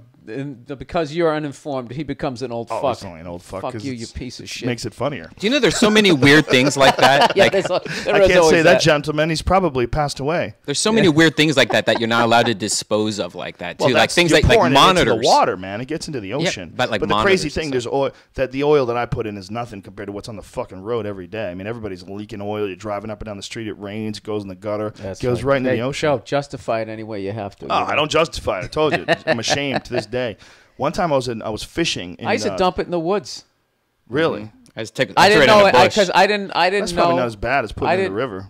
I didn't know that you weren't supposed to do that. But then I figured out they had this place down the street near the fire department. They had this big, I don't know, it was this giant thing that you just dumped your oil in. Right. Back in the day when there wasn't computer chips and it was easy. I was in the Charles River fishing once. And it was right across the street from my house where I lived in Boston. And I saw this bubbling in the water. And I couldn't figure out what the fuck it was. I was looking. I was like, something's like bubbling. Like water's coming up. This is kind of crazy. And then I saw a rubber. And then I realized that what I was looking at was shit. Some of it was shit. There was a broken sewer pipe that was pouring directly into the river. So every time people flush their toilet, shit and piss and rubbers and tampons were just floating in this fucking river. Disgusting. Unfinished medicine. Oh, it was so nasty. And I went a little bit further down. There was a waterfall. At the bottom of the waterfall, there was foam. There was so much chemicals in the water that it made like a thick white and yellow foam at the bottom of the water. Yep, there you go. That's Boston. You know what's worse is like baby diapers in parking lots of like Target the other day was that, and there was fucking just these little squares where they like changed the diaper and they were like put it on the ground and stuff. I got out and stepped right on it. It was just like it's just like everywhere. I see it all the time now. That's the suburban landmine. I apologize for that. That's a big thing to do, I guess. You don't want to keep it in your car when you drive home. My car always has diapers in it. My wife takes these diapers, wraps them up in these little bombs, and leaves them there. And then I hop in my car, and I'm like, why the car smells like shit? And I find these little diaper bombs everywhere, little piss bombs. They're everywhere. They're all over my fucking house. That's that newborn smell. It's not that bad. My 2-year-old has some pretty stinky poops, but at this point, the kid's probably gone to like fucking McDonald's. No, starting to screw up the colon. I eat them. I don't serve them shitty food. Fuck that. She gets fries and stuff occasionally and ice cream occasionally, but for the most part, she eats healthy. If you get them into eating shitty food or make shitty food a big deal, make it exciting, make it something special. That's why McDonald's is a fucking playground. You drive by McDonald's, she sees these bright colors and tubes and slides and shit. And they just want to go in there, but the food's fucking. If I ever have kids, I'm gonna feed them shit food, make them fat, so I can feel better about them. Actually, better about myself, You're the first person I've ever seen feed their kid octopus. I was like, whoa, octopus! Yeah, that's ridiculous. She likes it. She enjoys it. She asked for octopus, and people are like, your fucking kid's asking for octopus? Yeah, I can't. That's too fishy for me. Too chewy. Do you ever eat octopus sushi? Yeah, I've tried them. Delicious. Yeah, love it. No, dude, that's when like the hardcore Japanese guys giving you the fucking heads up, like you know what you're doing. Like the grosser it is, That means you're really into nasty sushi. shit. I eat sea urchin. That's my other favorite. Dude, I'm the classic American sushi. I'm like, yeah, let me get a yellowtail hand roll, spicy. California roll. Yeah, hold the fish. Tuna roll. I keep it real. Salmon avocado. I keep it really. Me too. That's even funny. like eel roll I like, but it's just kind of there's just something to like tuna. I don't have any sort of guilt when I eat that, even though they're dying off. But eel, it just seems like an unnecessary one to eat. Really, eel? I like the eel sauce. I don't like eel because of the sauce. I only like sushi that you don't need sauce for. I like yellowtail, tuna, that kind of shit. How bad are the tuna going extinct? Is that like a big deal? I don't know. Everything's going extinct because there's too many fucking people, and we keep. The problem is they make too much money off of us. Like we're not people. We're these things they make money off of. So they need as much of us around. Again, it's they. You know what? Always they. All the animals are going to come back when the robots take over. It'd be like I Am Legend. Deer running through the streets of Manhattan. That kind of shit. I don't think it'll be that bad because they'll keep Manhattan, but it'll definitely be like in Jersey. Jersey will all grow over. I went to Colorado. People are useless. I went to Colorado and I was living there for 4 months. And when I came back, a deer had decided to make my backyard home in L.A. This right out here. And every day this deer would be wandering through my yard, chewing grass. And they just decided that since nobody was here, there's no noise. They just started moving in. Interesting. As soon as I moved back in, she stopped coming around. But she could literally jump. That fence is 6 feet high, and it's fucking wrought iron. She would jump right over. Oh yeah, it's got to be 8 feet. I got a buddy of mine has a problem with that, so he's got this 8 foot. My cheek, you're really not that neighborly. He's like, no, dude, I got a kid, and then the deer come in. Yeah, they really do. They hop right over a 6 foot fence. It's incredible to watch it. It's like doing. They just fly through the air. But they were moving in. They were ready to take over. You got a gun range out here? I got a fake pig that I shoot arrows into. Can we do that after the podcast? Fuck yeah, son. Can you teach me how to do that shit? Fuck yeah. You want to shoot arrows? Yeah. I'm learning how to. A couple of you know what I'm doing right? bows. I'm learning how to pick a lock. I'm going to be one of those urban survivor guys. Whenever is it like 1,000 degrees in this room? It really is. Let me go turn on the AC. I just talk to these people while I turn on the AC. All right. I'm learning how to pick a lock on YouTube. I'm trying to learn how to hotwire a car. YouTube's great for that shit. Yeah, you can. Dude, I've taught myself how to play guitar, how to play drums. I've watched people get knocked out, get kicked in the balls. Hide a camera into the toilet paper roll thing on the side of in the bathroom. I found out how to do that. Oh, yeah, you can become a real fucking creep on YouTube. That's what I love about the internet. You really can just become the person that if you feel like, I want to be better read, you can go to Wikipedia and see what morons think about the subject that you want to learn about. Or if you want to add a little creepy shit to your personality, you can do that. I want to learn how to pick a fucking lock. Yeah. Just so I can do it. Yeah. Because I only know the credit card technique where you slide it in and that never works. Where you're supposed to No, they were showing. I was watching somebody first you have to know how a lock works, right? Like what it is in there. And this person literally, like the little clip-on thing from the pen. Mm-hmm. They somehow jam that in there and then take like a hairpin. I'm so full of shit. I haven't learned. I watched somebody do it and I want to try it. That's basically it. But the overhead is I have to buy a lock. So I haven't quite committed to it. You know what? I'm gonna buy the lock, and it's gonna sit right on top of my fucking learn how to speak Spanish. I figure if I'm breaking into a lock, I might as well kick the door in. Yeah. Yeah, but I don't have your martial art training. Just learn how to kick a bag. It's not gonna move or hit your back. It's not hard to kick a door. Right. Doors are easy. That's why it's funny when you see a guy on those videos of cops breaking in doors, and the guy especially the old school ones from the '60s, the guy's kicking the door over and over again. He can't get it to break. Doors are easy. Oh, doors are easy? Well, doors are easy. Then how come he's not able to do it? Because he's a faggot. Well, there you go. I never understood why they don't just go for the window. Technique. There is something about, literally he likes sex with the same. Where's this? Is that my water or yours? This is empty. I want to take a chance. There's one behind your that laptop. One's mine was right there. You don't want to take a chance. You're the one who busted out the fake asshole a minute into this podcast. Well, I don't mean, when I say faggot, I don't mean faggot like as in a gay man. You mean pussy. Yeah. That's one of my words I will not give up, no matter how much people give me shit about, now Louis C.K.'s got that big chunk on it. I have a problem with that. That word, to me, is not a gay slur. You know what really drives me crazy? When they're saying you can't say gay. Like, you can't say that's gay. Like, it's offensive or gay insensitive. Means lame. Well, didn't it always mean joyful? In the beginning, it made, have a gay old time. Happy. It means happy. It meant happy. The gay 90s, the 1890s. And well, words it became changed. Homosexual. And why can't they accept that it also means lame? Because certain groups own words. What if you spell it Ghey? Gays own gay. Jewish people own Holocaust. You know that whole thing Black with Jim people Jeffries? own dope. Were you on the white Opie and people Anthony own show? Exquisite. Were you on the O&A show when Jeffries was talking about his... Oh, yeah. How ridiculous is that? He wanted Jim Jeffries, a hilarious comedian, wanted to name his DVD Alcoholocaust. Yep. And apparently it offended a bunch of Jewish people. They got super upset. I think it offended the ones who are in the group. I think generally speaking, most people don't give a shit. Yeah. I don't know about that. I would say that a lot of people who are Jewish would probably have a problem with that. People are very, very sensitive to that. You know, they don't want you cracking jokes on something that fucked up their whole, you know. Well, yeah. Well, he explained it, and he didn't even need to explain it. I get it. I didn't think he was making fun of Jewish people. He was saying, like, he's drinking so much. Yeah, that he's a Holocaust. He's having a holocaust of alcohol. Yeah. You can't own a word. I mean, just calling something a Holocaust. Look, they need another word for what happened to the Jews in Nazi Germany. I mean, it's a horrible, horrible thing, and it is a Holocaust. But it's not the only Holocaust. You can't own that word now. You can't use Holocaust they treat it like for the Ohio State University. Like it's trademarked. 101. The Holocaust. Like it's trademarked. It's a word to describe anything that's atrocious, anything that's horrible. I mean, that's really what it is. It's a word to describe as usual, a terrible disaster. I've never looked it up. I don't know what it means. Well, let's look up the official term of Holocaust, Brian. Tell us what it is. I just look up A and then look up the. Holocaust. I mean, look, it was clear. It's not that he's making light of this horrible situation that has happened. It was to a people. play on words. But then he did make light, and then he fucked up and said they should get over it. It was fucking 60 years ago. Fucking get over it. Yeah, I thought with the accent he'd get away with it because it sounded cheeky. Australia is the shit. Have you ever done comedy over there? Yeah, I did, but it was a typical thing where it was like it was a 3-day thing where they flew you over for one day. They gave you a day to get fucking used to it, and then you did the gig, and then they flew you back. I stuck around for a couple days.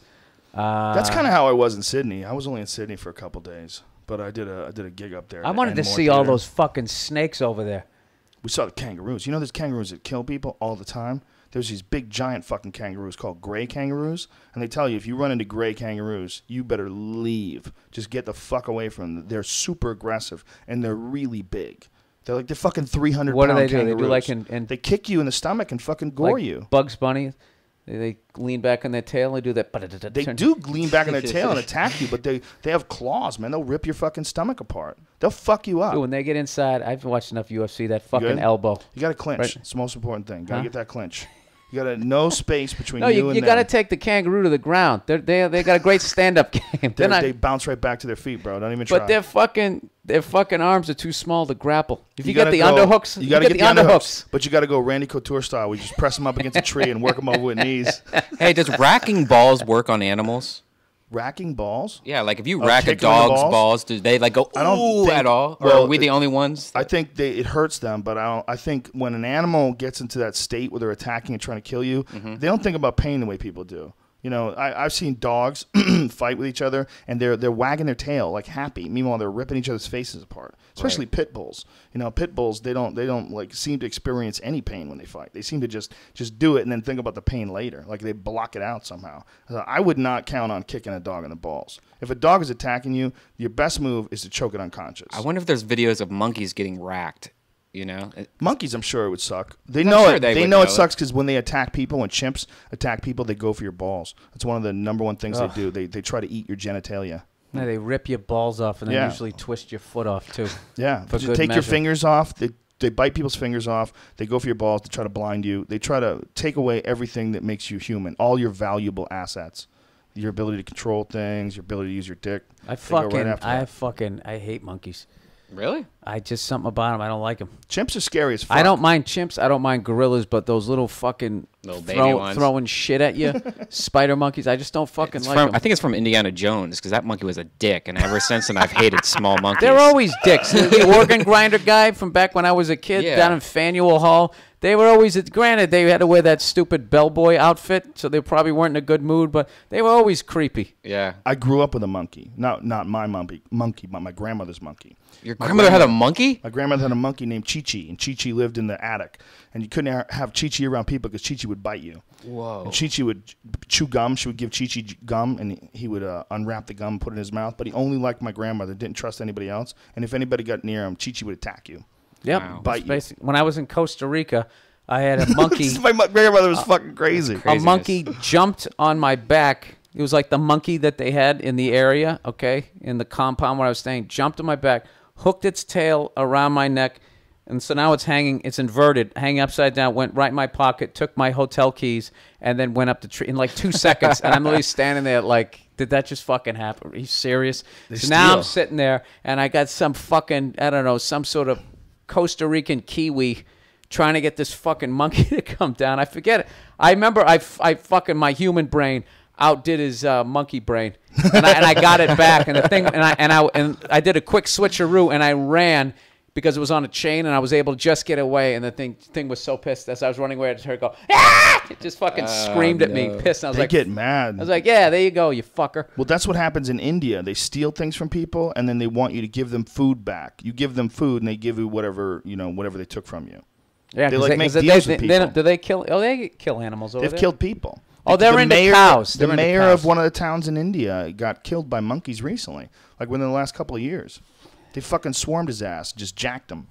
What's the monkeys with the big puffy? That's like the pit tumors of on their India. face? Yeah, the monkey problem. You know, like the ones that have is it orangutan that has the weird crazy head? Those things are crazy. Yeah. How about baboons? They look like half a dog, half a monkey. Yeah, that's a weird animal. Baboons eat babies too, man. So do chimps. Chimps will eat babies. If you leave babies around and chimps see them, they'll eat them. Yeah, they're still not worse than bankers. Have you ever seen the video of the chimp eating the monkey? Oh yeah. They're finally realizing that they do that, and they sort of all talk shit after they do it. They feel like start beating their chest. They're very they're ruthless motherfuckers. I thought for the longest time it was orangutan, like the orange drink. No, it's tan. I still did. Well, that's also Neanderthal. Neanderthal is not really Neanderthal. It's Neanderthal. Yeah. You know, it's named after a part of France. That's where they found the first skeletons. They've been saying recently that people are, most people, or a good percentage of people, have Neanderthal genetics in them, and that we somehow or another absorb them. I do. Look at my forehead. I got Frankenstein forehead, dude. My eyebrows. Like, look at that ultimate doom. Tell me I don't have the same brow. That's true. It's that fucking thing. Yeah. Your brow's nothing. I want to show you my dentist. My dentist is so freaky. I will drive you over to his office just to say hi, just so you can see his head. Really? His fucking forehead. Which dentist, man? It sticks out like this far. Like, no bullshit. It doesn't even look real. It looks like he's wearing like you put a chin-up bar. Like you put a Klingon plate from fucking Star Wars The Next Generation and put it on his head. I mean, it really looks like that. He's just got these deeps. His eyes, no bullshit, are like that deep into his head. Jesus. My dentist is kind of crazy. My dentist is like that. What's that movie, People Under the Stairs or whatever, where Danny, I should say this in case my dentist is listening. He's a great guy. Look, I'm not fucking perfect either. I look like a chimp. All right? I'm not the best looking guy in the world. It's too late. Those guys are all depressed. He's a very nice guy. He probably already hung up He's a very nice guy, but he's got a big, crazy forehead. That's just a fact. I didn't name any names. You know what's funny about that shit with that big forehead? I wonder if that affects that light that they have on their head. If it's like too far and it just shines on the back of your head. He's got to adjust it. Yeah. It's too far in. He's got to point it like straight down. Some people, do they even use that, or am I thinking of minors? I think dentists probably use that shit too. When they digging deep in your mouth, they should, right? Yeah, that's a rough job.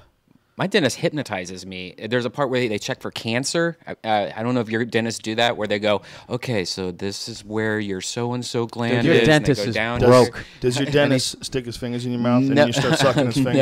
No, but he pulls his dick out, and then you wake up, and you're like, what happened? Oh, did you ever see that guy? That would feel girls up while you put them under? Yeah, and they busted him. They busted this. And what I loved about that guy is you could so tell he never got arrested for anything in his life, and you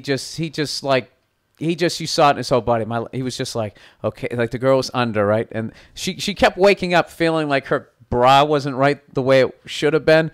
So they basically get her to go in there again to go under, and they drilled in from like the CVS next door or some shit, and they got this camera. So he starts fucking he's seeing like, yeah, I'm gonna grab a tits, and he has all this type of shit, and then immediately all these SWAT guys come in, and he goes literally from that to, and my life's over, and he's just fucking shoulders slumped, dragged out. Can you imagine what happened to that guy in prison? You're going in as a fucking sex offender dentist who probably hasn't had a fight since the 3rd grade. No gang affiliation. He would have to join one. Who would take him? You gotta be somebody's bitch the first night. Yeah, you gotta suck some cock right away. You gotta put on a dress. Ooh. Yeah. You think of some guys in prison, like, what the fuck is gonna happen to, like, Bernie Madoff? What's going on with that guy in prison? They must be beating the fuck out of him. Nah, it's white collar. They're probably guys who are getting out. He's probably holding court. Is he in a white collar prison, you think? Absolutely. He probably can get fresca. Despite the fact that his felonies were so egregious. But because they're not violent, they don't give a shit. So he all has nonviolent offenses, they put them with other nonviolent people? I don't know how it works, dude. I just know if you're rich, you don't go to real jail. But he actually fucked. The problem was not how much money he took, was I think who he took it from. And they had as much influence, if not more, as he did. So he actually got life in prison. You think that's unusual? I just pulled that on my ass. I have no idea. No fucking idea. You think it's unusual that he got life in prison? I mean, what he did was, fucking $50 billion. You got to put him in jail for life. There's no way he's going to pay that back. I mean, what would be? Oh, did you see that thing in Rolling Stone this month? Matt Taibbi's article. It was the one about those kids, the biggest internet cyberspace crime ever. Yeah, I haven't read that yet. Oh, you got to read that shit. Yeah? It'll make you super paranoid about where you use your credit card. These guys would sit outside the mall. This was their hacky way they first did it. Would sit there in a car with like a fucking 8-foot antenna.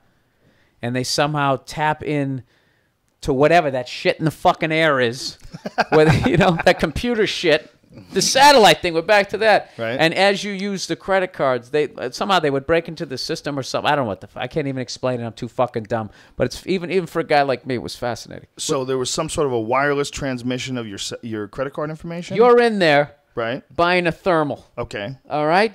And you swipe your card, and as they're putting it into the system, or as you swipe it, somehow they're tapped into this shit through the fucking air. It's literally like magic. Like all those years of people pulling out rabbits out of hats, and it was all bullshit. These guys, I don't know how the fuck they were doing it. So they would do that, and then they were like, all right, this is bullshit. It's too risky. They took it to the next level, and they got into the main database. Thank you. I needed a word. I'll go with that. The main database of like all the Macy's or whatever, and they got people's credit card numbers. And they jacked them. Yeah, they got like I don't know. What number am I gonna say? I'm gonna say 50 million credit cards. Well, if you think the banks are totally corrupt, do you think that the banks would hack into people's shit on purpose, like hire people to hack into people's shit? Well, this is what I think about. I don't think. This is what I don't like. Is it's not my money, it's their money. And they give it to me, and my job is to get in debt with it. And if I don't, then they just fucking take it from me. That's basically what happens. Right, but I mean the hackers. I mean, do you think that you know how like the CIA has always been accused of selling drugs, and the argument for it is the bad guy's going to sell drugs no matter what you do. The CIA takes that money and uses it for covert operations to protect Americans. Blah blah blah blah blah. The CIA's always sold drugs, and that's just the way it is. Do you think that the bankers would get involved in hacker activity just because they figure, look, someone's going to do this, we're going to do this? At this point, it might be another. They just look at everything as revenue streams. Yeah, I don't think that they look at shit. Well, that'd be weird because they would be sabotaging themselves. But this is my question. It's like I'm always looking at these. But I don't think I really don't think bankers are above stealing. No, of course they're not above stealing. But I always look at these hacker situations, and I go, okay, you hear about this fucking Russian teenager made $50 million in a year, in his basement, and then he started an empire, blah blah blah, and he was just a hacker. Well, if I'm reading about this, there's got to be some people that are rich and powerful and recognize that $50 million is some real money. And if this goofball kid in his fucking basement is making that kind of money, is there a way they can do that? And is there any of this shit? Well, I don't think that they have to hack into their own system. I think that they do it. They steal from the people who put money, us, the customers. They steal through like fees. Yeah. Right. Well, they definitely do that too. I think they're going to risk what they have for doing hacker shit. You know what I mean? Like if this guy's super rich, he's not going to risk everything he has. Maybe not in America, but I bet in some other countries they're pulling some shit off. Yeah. There's something about that shit though, where I find that type of shit is so fascinating. Where you learn how to pick a lock. The bullshit that I'm doing is no big deal. But those guys who can actually, hack their way. I tell you, what's even more interesting is that if you go on YouTube, there's ways to show you how to get those like things that you put on ATMs at the gas pump, and there's videos showing how to do it, like and where to buy them. Where it's like this thing that fits over the credit card slot at your gas pump, and there's like a little camera that you tape into the corner. So when you're using it, and I'll tell you right now, that's why you never use your fucking ATM card, because that's your money. They get that shit. They get your money. They get your fucking credit card. That's Citibank's money. Right. So then they'll call you up and be like, did you buy a tank top in Kansas City? No, I did not. Right. You ever get that? You ever be on the road so much? I used to be on the road like they would constantly be shutting my credit card off and not realizing that I was a comedian. They'd be like, did you get a lap dance in Toronto? Yes, I did. Did you get chicken wings 2 days later in St. Louis? Yes, I did. Then they finally like, what do you do? I'm a comedian. I'm on a college tour. Yeah, and you should never do debit either. You should always do credit card, where they always try to trick you and they're like, that's what I'm saying. Put in your PIN. And you're like, no, I'm not putting my PIN. Run it as a credit card. Don't ever do that. Yeah. Because then it also protects your shit for 30 days too. Yeah, fuck that. Fuck all that, dude. And they're trying to make it they're going to make it cashless. Yeah. Cash is the shit. Yeah. Cash is We got to go back to one piece of gold equals one donkey.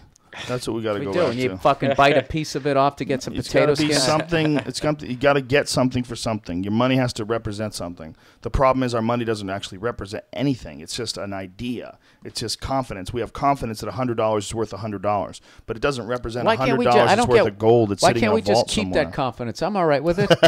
Fucking dude, I like your Hall of Fame of fucking geese you have in there. Yeah. That's hilarious. I'm looking into Joe's walk-in closet right now. Most people have like fucking jerseys from sports they never played. That's his Dexter trophies. Yeah, he still has like dried blood from some kid he fucking hammer-fisted back in his Revere days. Those are all my Taekwondo medals on the doorknob. That's all shit from the 80s. Wow. Dude, that was one of my favorite from my other life. Yeah, that's one of my favorite fucking responses. I was on his, I think it was your website way back in the day, and some kid was giving him shit. So Joe, just blasts him. Whatever, you're just a fucking loser.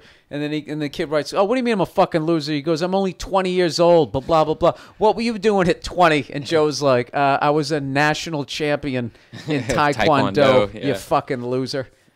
You're like one of the few guys who was actually a success before they got into this shit. Well, I was, but I definitely wasn't a financial success. That's why You weren't doing a Taekwondo tour? I was teaching at Boston University. I was teaching at BU when I was 19. I taught at Boston University. See, that's not normal. That's way above most people. Well, I was... Were you banging half the broads in your class? I fucked a few of them. Yeah, I fucked one of them. One of them, she was so hot, and she was this, I don't want to say her name, but she was this really hot Latina chick. Kelly Kirsten. And then I saw her again like 3 years ago, and she wasn't the type of girl to work out. She was just the type of girl that, when she was young, she was 19, when I was 19, she was just getting by on her looks. Right. But now she's like 41, and she doesn't exercise, and it was so sad. To watch. I mean, she's probably sad to see me too. I was a fucking handsome-looking fellow when I was younger. Dude, you can see broken-down man. Joe coming in at 19 to teach the class. He probably did that Jean-Claude Van Damme fucking split between two desks, and that was it. He fucking ran through the whole class. From that year, from 15 till I was 21, I was literally all I did was fight. All I did was train and fight. That's all I did. I didn't have any social life. I had like a girlfriend here and there. They would always get sick of me and break up with me and whatever. But all I did was train and fight. I didn't party. I didn't drink. Very rarely did I drink. I smoked pot twice from like 15 to 21. That's all I did was fight. I was completely out of my head. And I went from that from going to Taekwondo straight into going to comedy.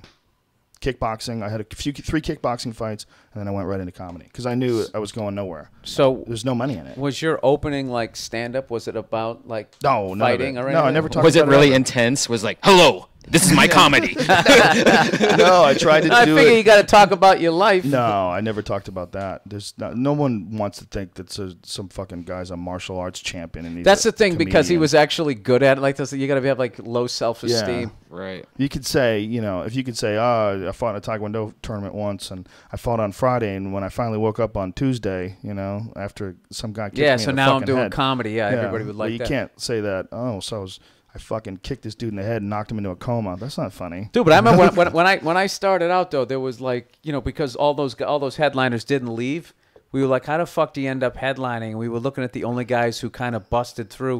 It was you and Anthony Clark were the two guys at the time who had actually somehow gotten past the old boy network. Yeah. Well, they left. Anthony was one of them, and Nick DiPaolo left too. They just left. You had to leave. You can't stay in Boston. It was so intoxicating because you could make a living. You could be in Boston, and even if you were a nobody, you could grind out $500 a week. You do here. As long as you're willing to drive and travel. If you had $500 cash a week, you could pay for your bills. You could eat. But if you wanted to try to go on the road, man, good fucking luck. Yeah. No TV credits, no nothing. Just some guy from Boston. How much are they going to pay you? But your fucking gas, your airfare is going to eat up all your profits. It's fucking hard.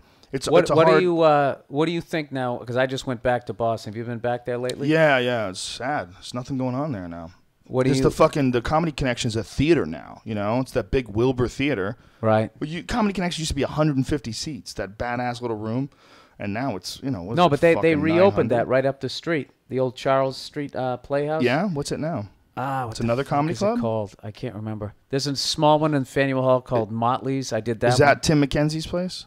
I can't remember. I ran through all of them. There was 80. There was like that was like an 85-seater.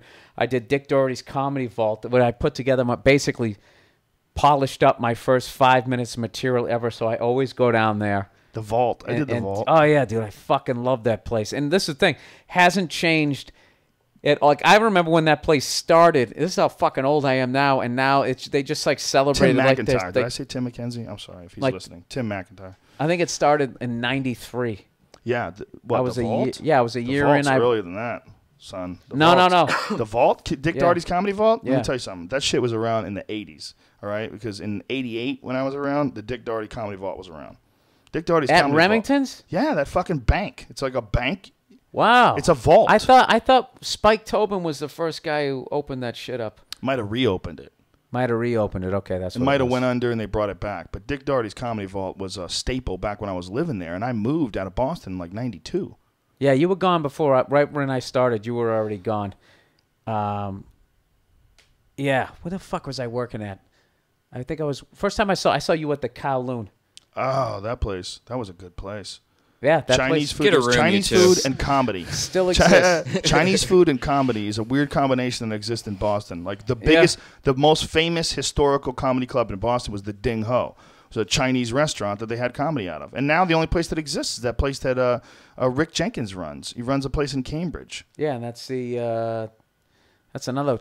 A Chinese restaurant. Chinese restaurant in upstate. The Comedy Lab, is that what they call it? Yeah, remember the Akua Koo? Yeah, Akua Koo. And then the other place is Mike Clark's place, Giggles in Saugus. Yeah.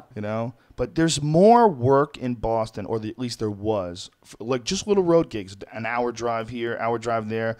More of those in that area than anywhere else in the country. No, when I would talk to guys from like other places, and then I'm like, where's your road gigs? Like, where do you go for road gigs? Oh, sometimes I do Ohio. Sometimes, like, what do you got? No, don't you have gigs around here? Like, no one could make a living around there. Yeah, but half of that Florida was because like nobody would start. Like, I don't know what it was about. People would just start rooms. Do you remember Bob Marley out of Maine? Mm-hmm. He came down like a fully formed fucking headliner just because he had like 25 rooms going up in Maine. Like, he started basically, it was like McDonald's, but he started with like comedies. He used to tell me when he was living up there, and it was getting so big, he actually ended up leaving because he almost became, I think, like almost like a club owner at that point. He could have done it, but he basically started the comedy scene up there, because before that all they had was like the Connection, but like Portland. Yeah, right? yeah, and he started like he had at any given time. I used to do gigs in Bangor, and Bob would do like guest spots and shit when he was first starting out.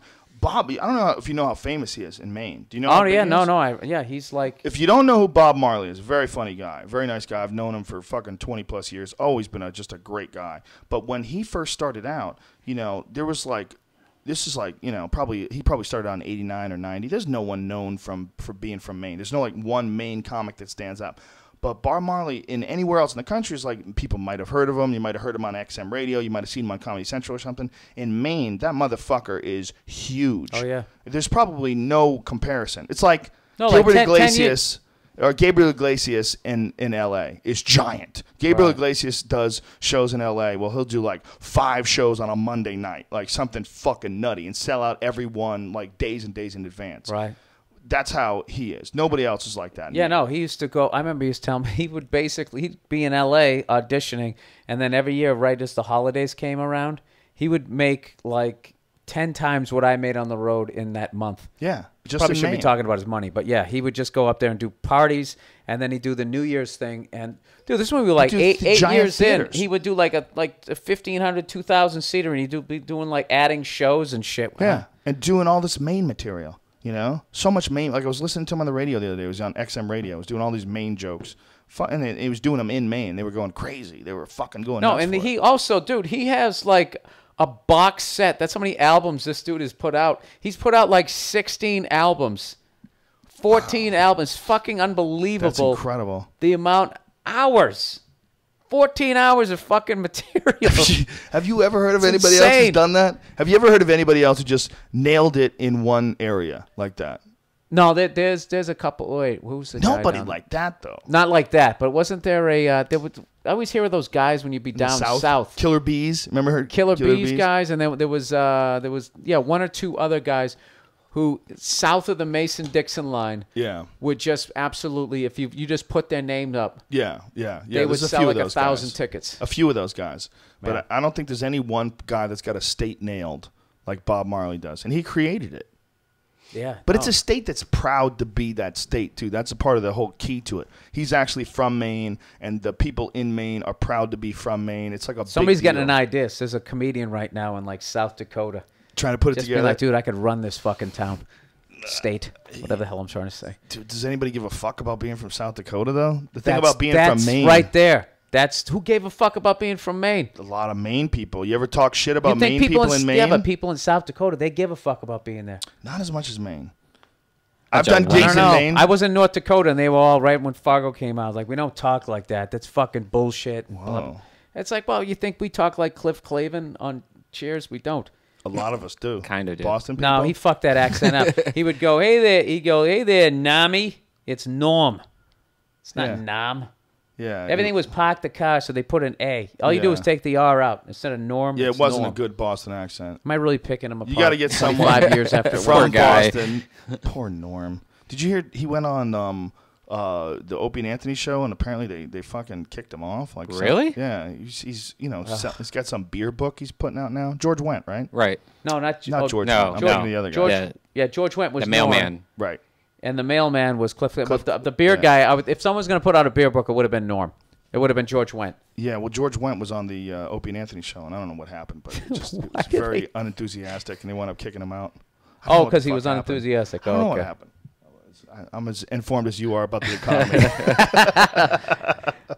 Dude, those fucking guys, like, I always get excited. Oh, they had so-and-so on? How did it go? John Ratzenberger. Fucking Jimmy went in the other room, started prank calling him, and you heard Jimmy with Jesse Ventura? That's my favorite. That's my favorite. He fucking destroyed him. He crushed him. Thank you for your service to our country, and he was saluting him. Dude, I thought for once I was actually going to see Jesse in a real fight. For all those years of watching him fake fight. I was in Vietnam. Where were you? Yeah.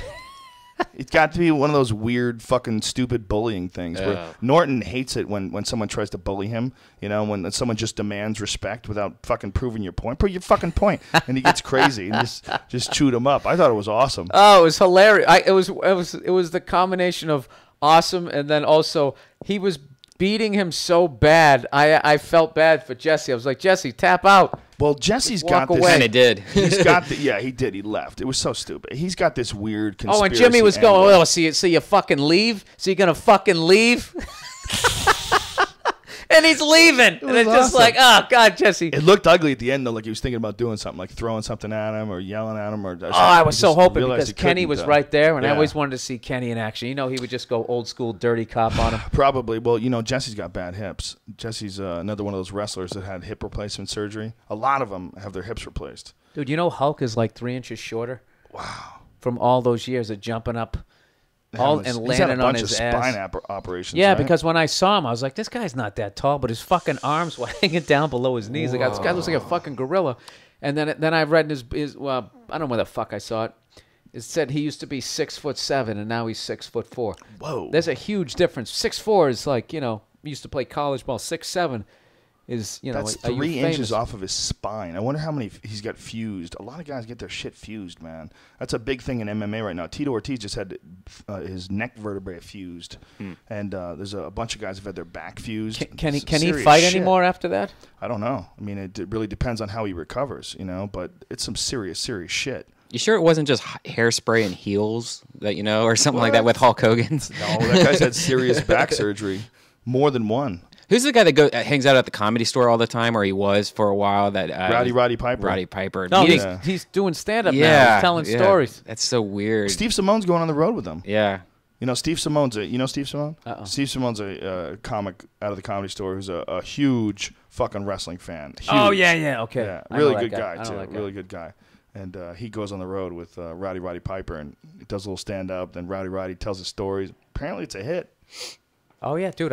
This should really let your listeners know why I don't know shit about banking. I actually ordered on Amazon the hard copy version of Ric Flair's autobiography. To beat the man, you got to be the man. No, to be the man, you got to beat the man, dude. It's it's just a fucking awesome book, dude. Ric Flair. Have you ever watched his clips? Yeah, I've seen his clips. One of the funniest fucking dudes Great ever. showman. Yeah, and he's just like a comedian where they say, do you have writers? You know, people write this. And he goes, writers? He goes, dude, I used to come up with half that shit on the cab ride over from the airport. I'm like, that's just like a comedian. He's just sitting there. Exactly. He just gets loose. Sees something, and he just says, fuck this. Dude, he's got a couple where he's so into it, like you think he's going to pass out. And when he's yelling at people in the veins, the way his eyes bulge out. He's got one where he keeps going, I inherited, and his voice keeps cracking. He's screaming, so I inherited. When he's talking about that born with a golden spoon in his mouth. Dude, I'll be on the road depressed, like, oh my God, I hate this. And I'll just start watching Ric Flair videos, and I just start laughing my fucking ass off, going, this is what it's about. This is why you do it. That guy, he's the shit. Ric Flair is fucking awesome. My favorite wrestling video is that John Stossel video where John Stossel's talking to, I don't remember what the wrestler was, telling him about, you know, that what you do is fake, and he fucking slaps him in the head like full blast, slaps him in his ear and drops him and goes, is that fake? Does that feel fake? You telling me what's fake? And he gets up, bam, he slaps him in the other ear and drops him again. Then he gets up and runs out of there. Well, what was the one that was like, was it Mr. T or something like that, where he goes crazy? It was like a live show, and he starts smacking or getting angry and freaking out. What wrestler was that? It was like, I think Mr. T was on it. I think you're talking about Hulk Hogan choking out Richard Belzer. Yeah. Put Richard Belzer to sleep. Yeah, that's what. Richard Belzer fell and bonked his head. Choked him Can out. I got to see that video. Oh, I'm sure it's How did online. I miss that? Yeah, I'm sure it's online. In this day and age, it would be a travesty typical if that wise wasn't ass available. comedian. I heard what you do is bullshit. Yeah, you got to be nice to those guys. You can't disrespect them. Plus, they're on gallons of juice. You know? Oh, I mean, come on. They get the sickness, as they say. To get that big, you know, that Chris Benoit guy that wound up killing his whole family, juice to the gills. Yeah, but that's also another thing too. Is a lot of getting on like pain meds because those guys did guys are working like 7 nights a fucking week. That's the thing about guys who fight in the UFC. Like Brock says that pro wrestling is way harder than being the UFC heavyweight champion. How about that? Is that the video? I'm sorry, I'm gonna watch a young. Richard Belzer from back in the day. If you just Google it, you could find it. They didn't work this out, did they? No, I don't think so. This isn't like a bit? I don't think so. Oh, here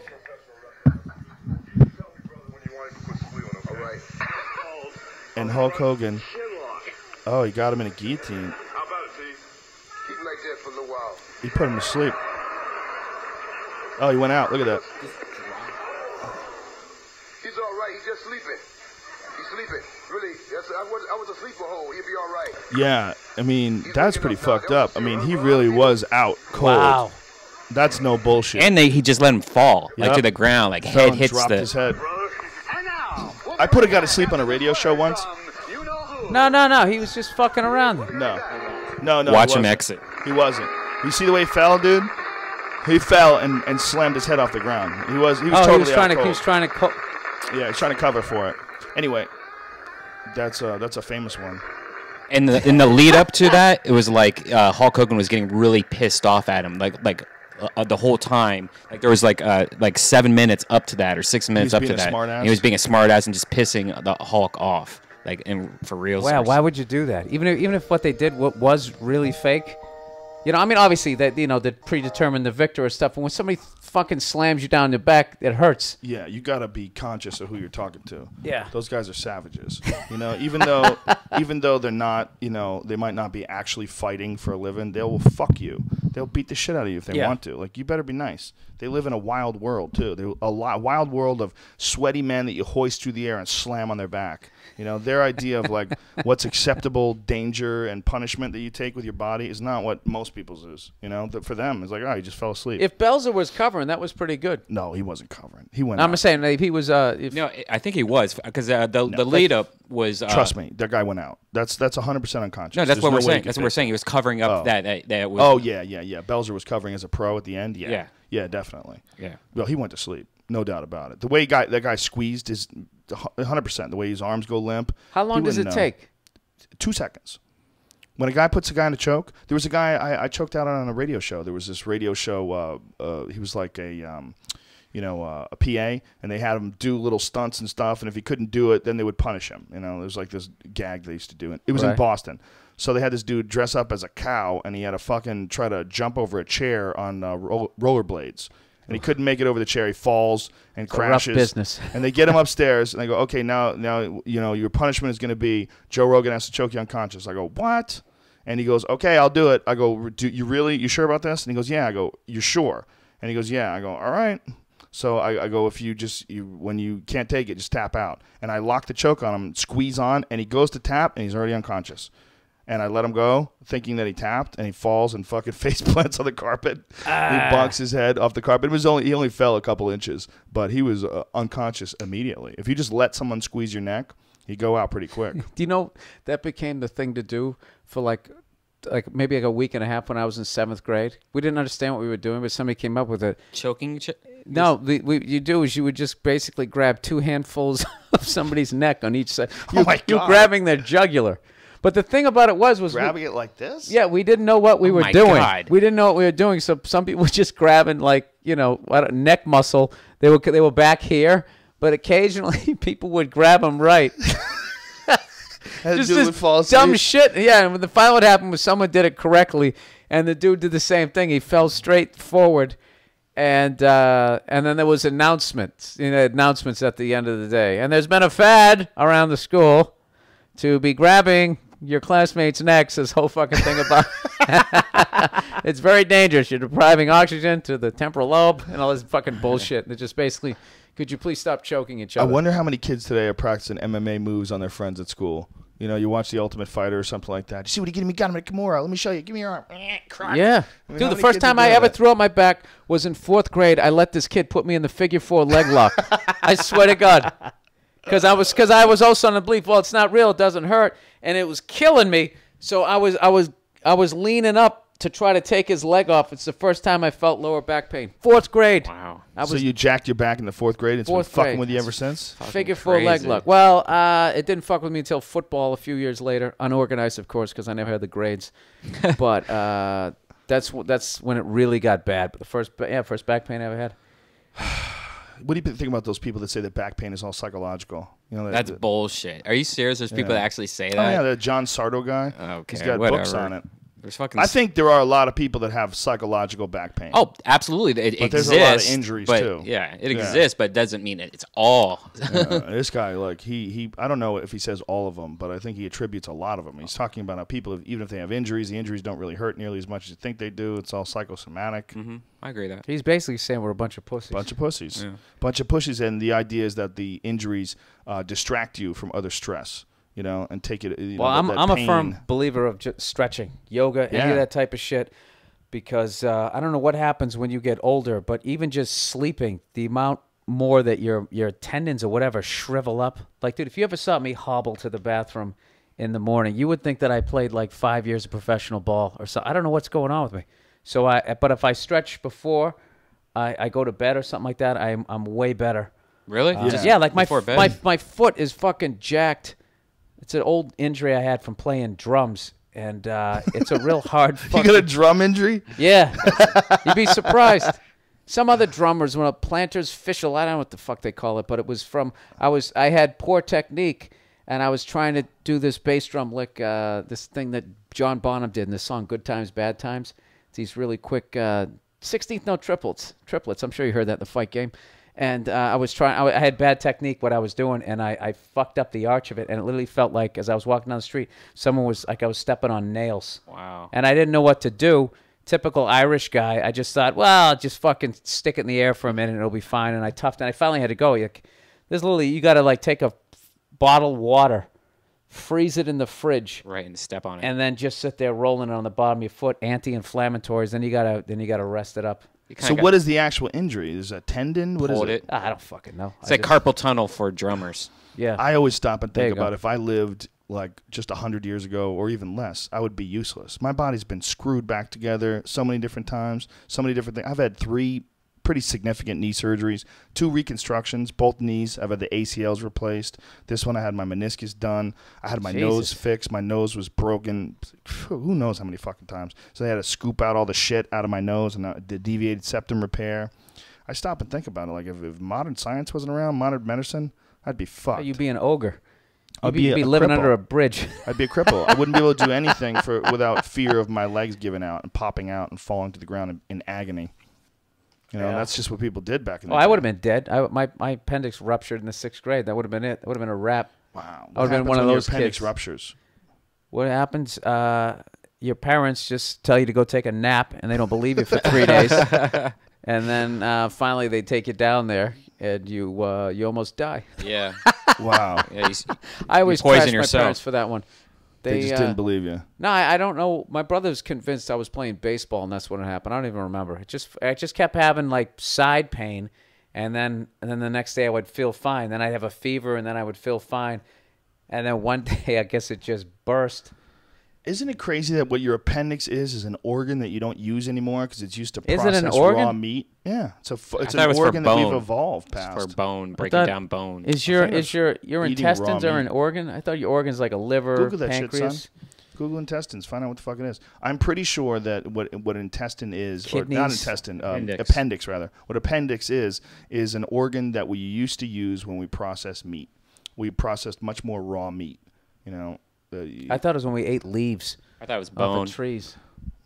Jesus, look at us. It's something Between that's the we're three evolving. Of us, between the three of us, we don't can have a fucking clue. Yeah. It's something that we're evolving, or we're evolving so we don't use it anymore, which is pretty fascinating when you think about it. It's actually, it couldn't have been that long ago. It's like clear evidence that the human body's adapting to its environment. We literally don't use this fucking organ anymore, and sometimes it blows up in your body. That's what it does, right? It just fucking, it's like, why am I here? Suicide bombs. I would have died of that. There's a couple of things I would have died of. I broke my arm when I was 6. I got hit by a car. If it was the 1800s, I would have died by getting hit by that car in the 1800s. Well, how'd you get hit by a car? I didn't look. I was racing my brother home, and he had stronger legs than I did. So I figured if I crossed, I was sure I looked, and I just do right out in front of a Jeep. I wish I had video because I still don't know how I didn't get run over. All I remember was being upside down and feeling the heat of the engine and seeing the bumper. Oh, my God. And then the next thing I remember, I was lying perpendicular to the double lines. I was only out for a second, just like Belzer when he got choked out. I was only out for a second because when I came to, the biggest dude you ever saw in your life gets out of this Jeep. He probably had nightmares because of the way I just rode out in front of him. He got out already crying, going, "Oh my God, I hit him." Holy shit. And all I could think was my dad's going to fucking kill me. And I got up and I ran. And the only thing that fucking happened, the only thing that other than I got knocked out was, you know that thing here, if you bite down in your back teeth, that thing that goes in and out on the side of your head? Yeah. That's right where I got hurt, so I had to eat with a little spoon for a couple of days. I remember it happened on a Wednesday because the doctor says you don't have to go to school for the rest of the week, and I was psyched. I finally didn't have to fake school, and I had fucking Thursday, Friday, Saturday, and Sunday off. It was totally worth it. It's one of the reasons why I stopped fighting is because when I was kickboxing, there was many nights where I couldn't chew my food. I'd come home and I literally couldn't chew. Oh, because from just getting hurt hit too much on the side of the head? Yeah. And I would get headaches. I'd lay in bed at night and get fucking vicious headaches. That was not fun. Yeah, dude. That was scary shit. But I'd be chewing food. I'd be chewing food going, ugh. Yeah. Just, you get kicked in the fucking jaw. That's not fun. You get kicked or punched in the head, like really blasted. Oh, yeah. Your jaw just gets Dude, unhinged, I fought right cranked. up until 5th grade. And then I went from being one of the bigger kids to one of the smaller kids. And then also kids started getting to be like $120 and kind of knowing how to throw a punch. And like I saw That's scary. You saw the writing on the wall? Oh yeah, dude. I totally became a coward. I became funny. All of a I sudden, knew a bunch of dudes who had brain damage. I knew a bunch of dudes from boxing gyms that had brain damage. It wasn't too significant, but it was enough that you could see it. And I'd seen guys from, when I started when I was 15, and I'd seen how they evolved, how they developed brain damage up until, when I was like 21 when I stopped fighting, 21 or 22. Mm-hmm. I got to see the deterioration. That's some scary shit. What's his face? You know what saved me? I wanted to get in shape when I was living in New York, so I started going to Gleason's gym, but I just did it like total like actor. I just want to get shredded. They were calling me like Billary Swank and shit. Did I tell you about this? Yeah, giving me shit. So Charlie Murphy fucking gave me great advice because I told him I was starting to go over there because he's all into that martial arts shit. And he just called me. He's like, "Hey, yo, Bill, let me tell you something." And he totally fucking broke it down. He's like, "You're going to be over there for like," he literally broke it down because you're going to be over there for like fucking maybe a month and a half. And somebody's going to come up to you and tell you that you look like you're decent. And they're basically going to try to talk you into getting into the ring because they need fresh meat. And he goes, "Do not go in there under any circumstances." I'm like, "Whatever, Charlie. You're always preaching this apocalyptic shit." Dude, literally clockwork. 6 weeks over there. This fucking black dude shredded comes up to me. "Hey, man, you're a comedian? Man, you don't look like a comedian. Look at you. You got a nice jab or whatever. We want to spar a few rounds?" I almost started laughing. Like, it was so exactly what the fuck he said. I was like, "Get the fuck." I'm 6 weeks in, a comedian. This fucking guy's been fighting for like 10 years. He wants to beat you up. He wanted to try this shit that he didn't have the balls to try against a professional. He was going to try some new, I don't know, Superman hook. Is that a punch? I don't know what the fuck it was. He wanted to try it on my Dudes do look big for Charlie Brown easy head. guys to spar with. Yeah. They look to beat guys up to improve their confidence and, try their techniques on. Nobody wants to spar with a guy that's going to beat the fuck out of you. You want to spar with a guy who's going to just kind of barely put up a fight, and you're going to be able to tee off on him and get. It's like glorified There pad you go. work. That's basically what Charlie told me. And That's true. and it was Charlie Murphy gave you some good advice. great advice. I told him, he laughed his ass off when I told him that. Because he just started thinking about my big stupid Charlie Brown head getting battered around the ring. Boxing gyms are notorious for that shit. See, when that happens in jiu-jitsu, it's really no big deal. I remember when I first started doing jiu-jitsu, I started rolling with guys who were really good and just getting humiliated, getting strangled. There was this one purple belt kid. I was a white belt, and I was on news radio, and I was just starting out. And there was this purple belt kid, this Brazilian kid who was badass, and he used to fucking rape me.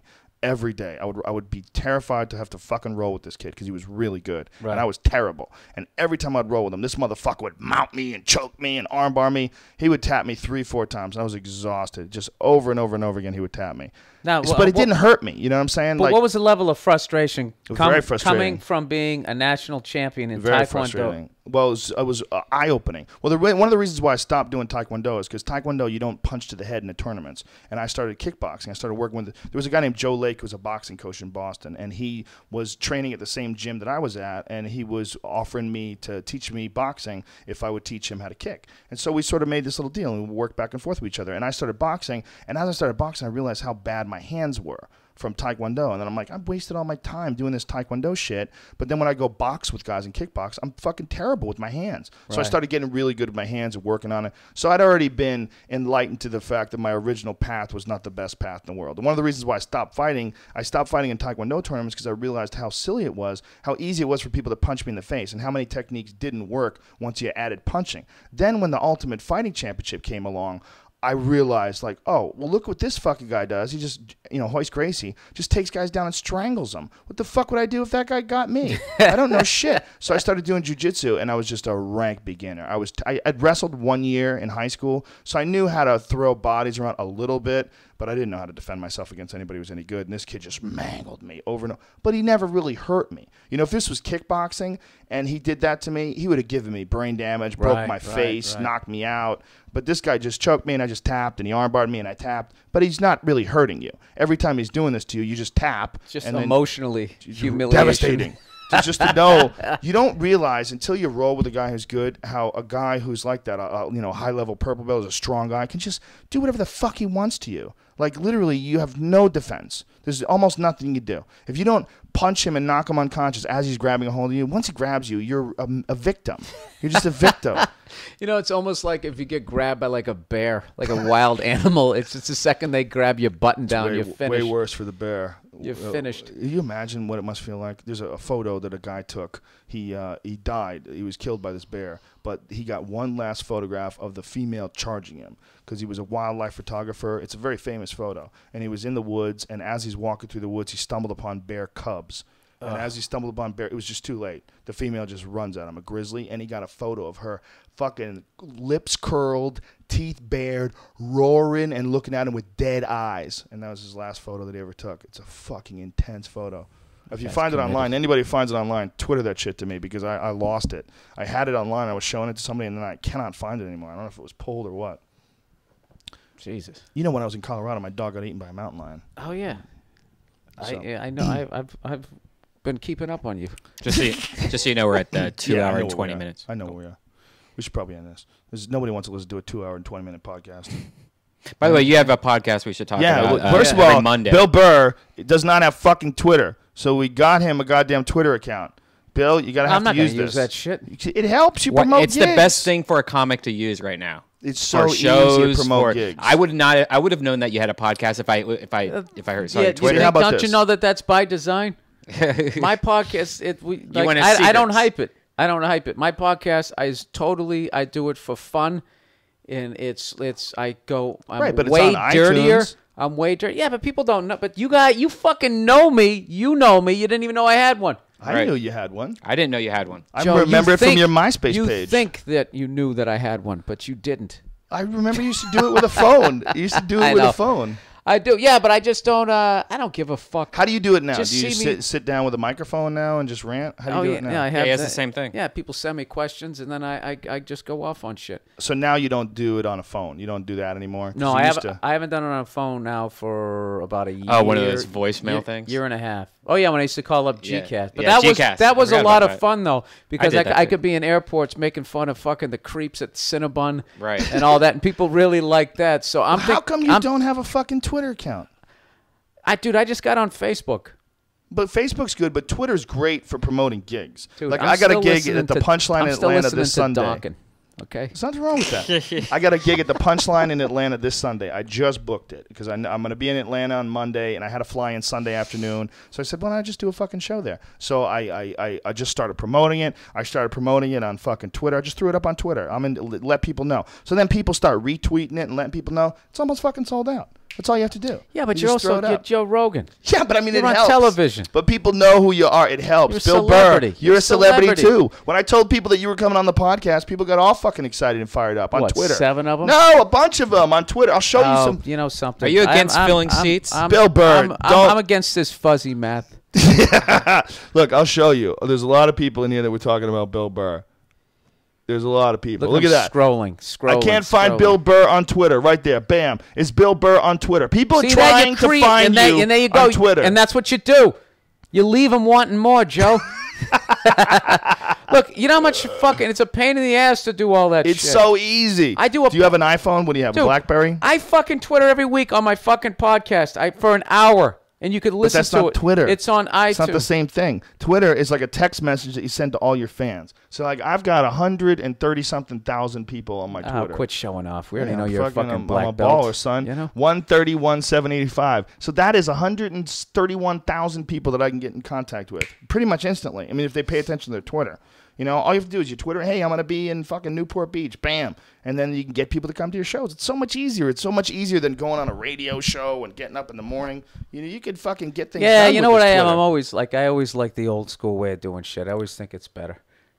I don't know why. You're an old school sort of a guy, Bill Burr. I'm a romantic. You are a romantic. And with that note, ladies and gentlemen. By the way, Joe, that bear photo is fake. I'll get on Twitter, It's though. fake? Yeah.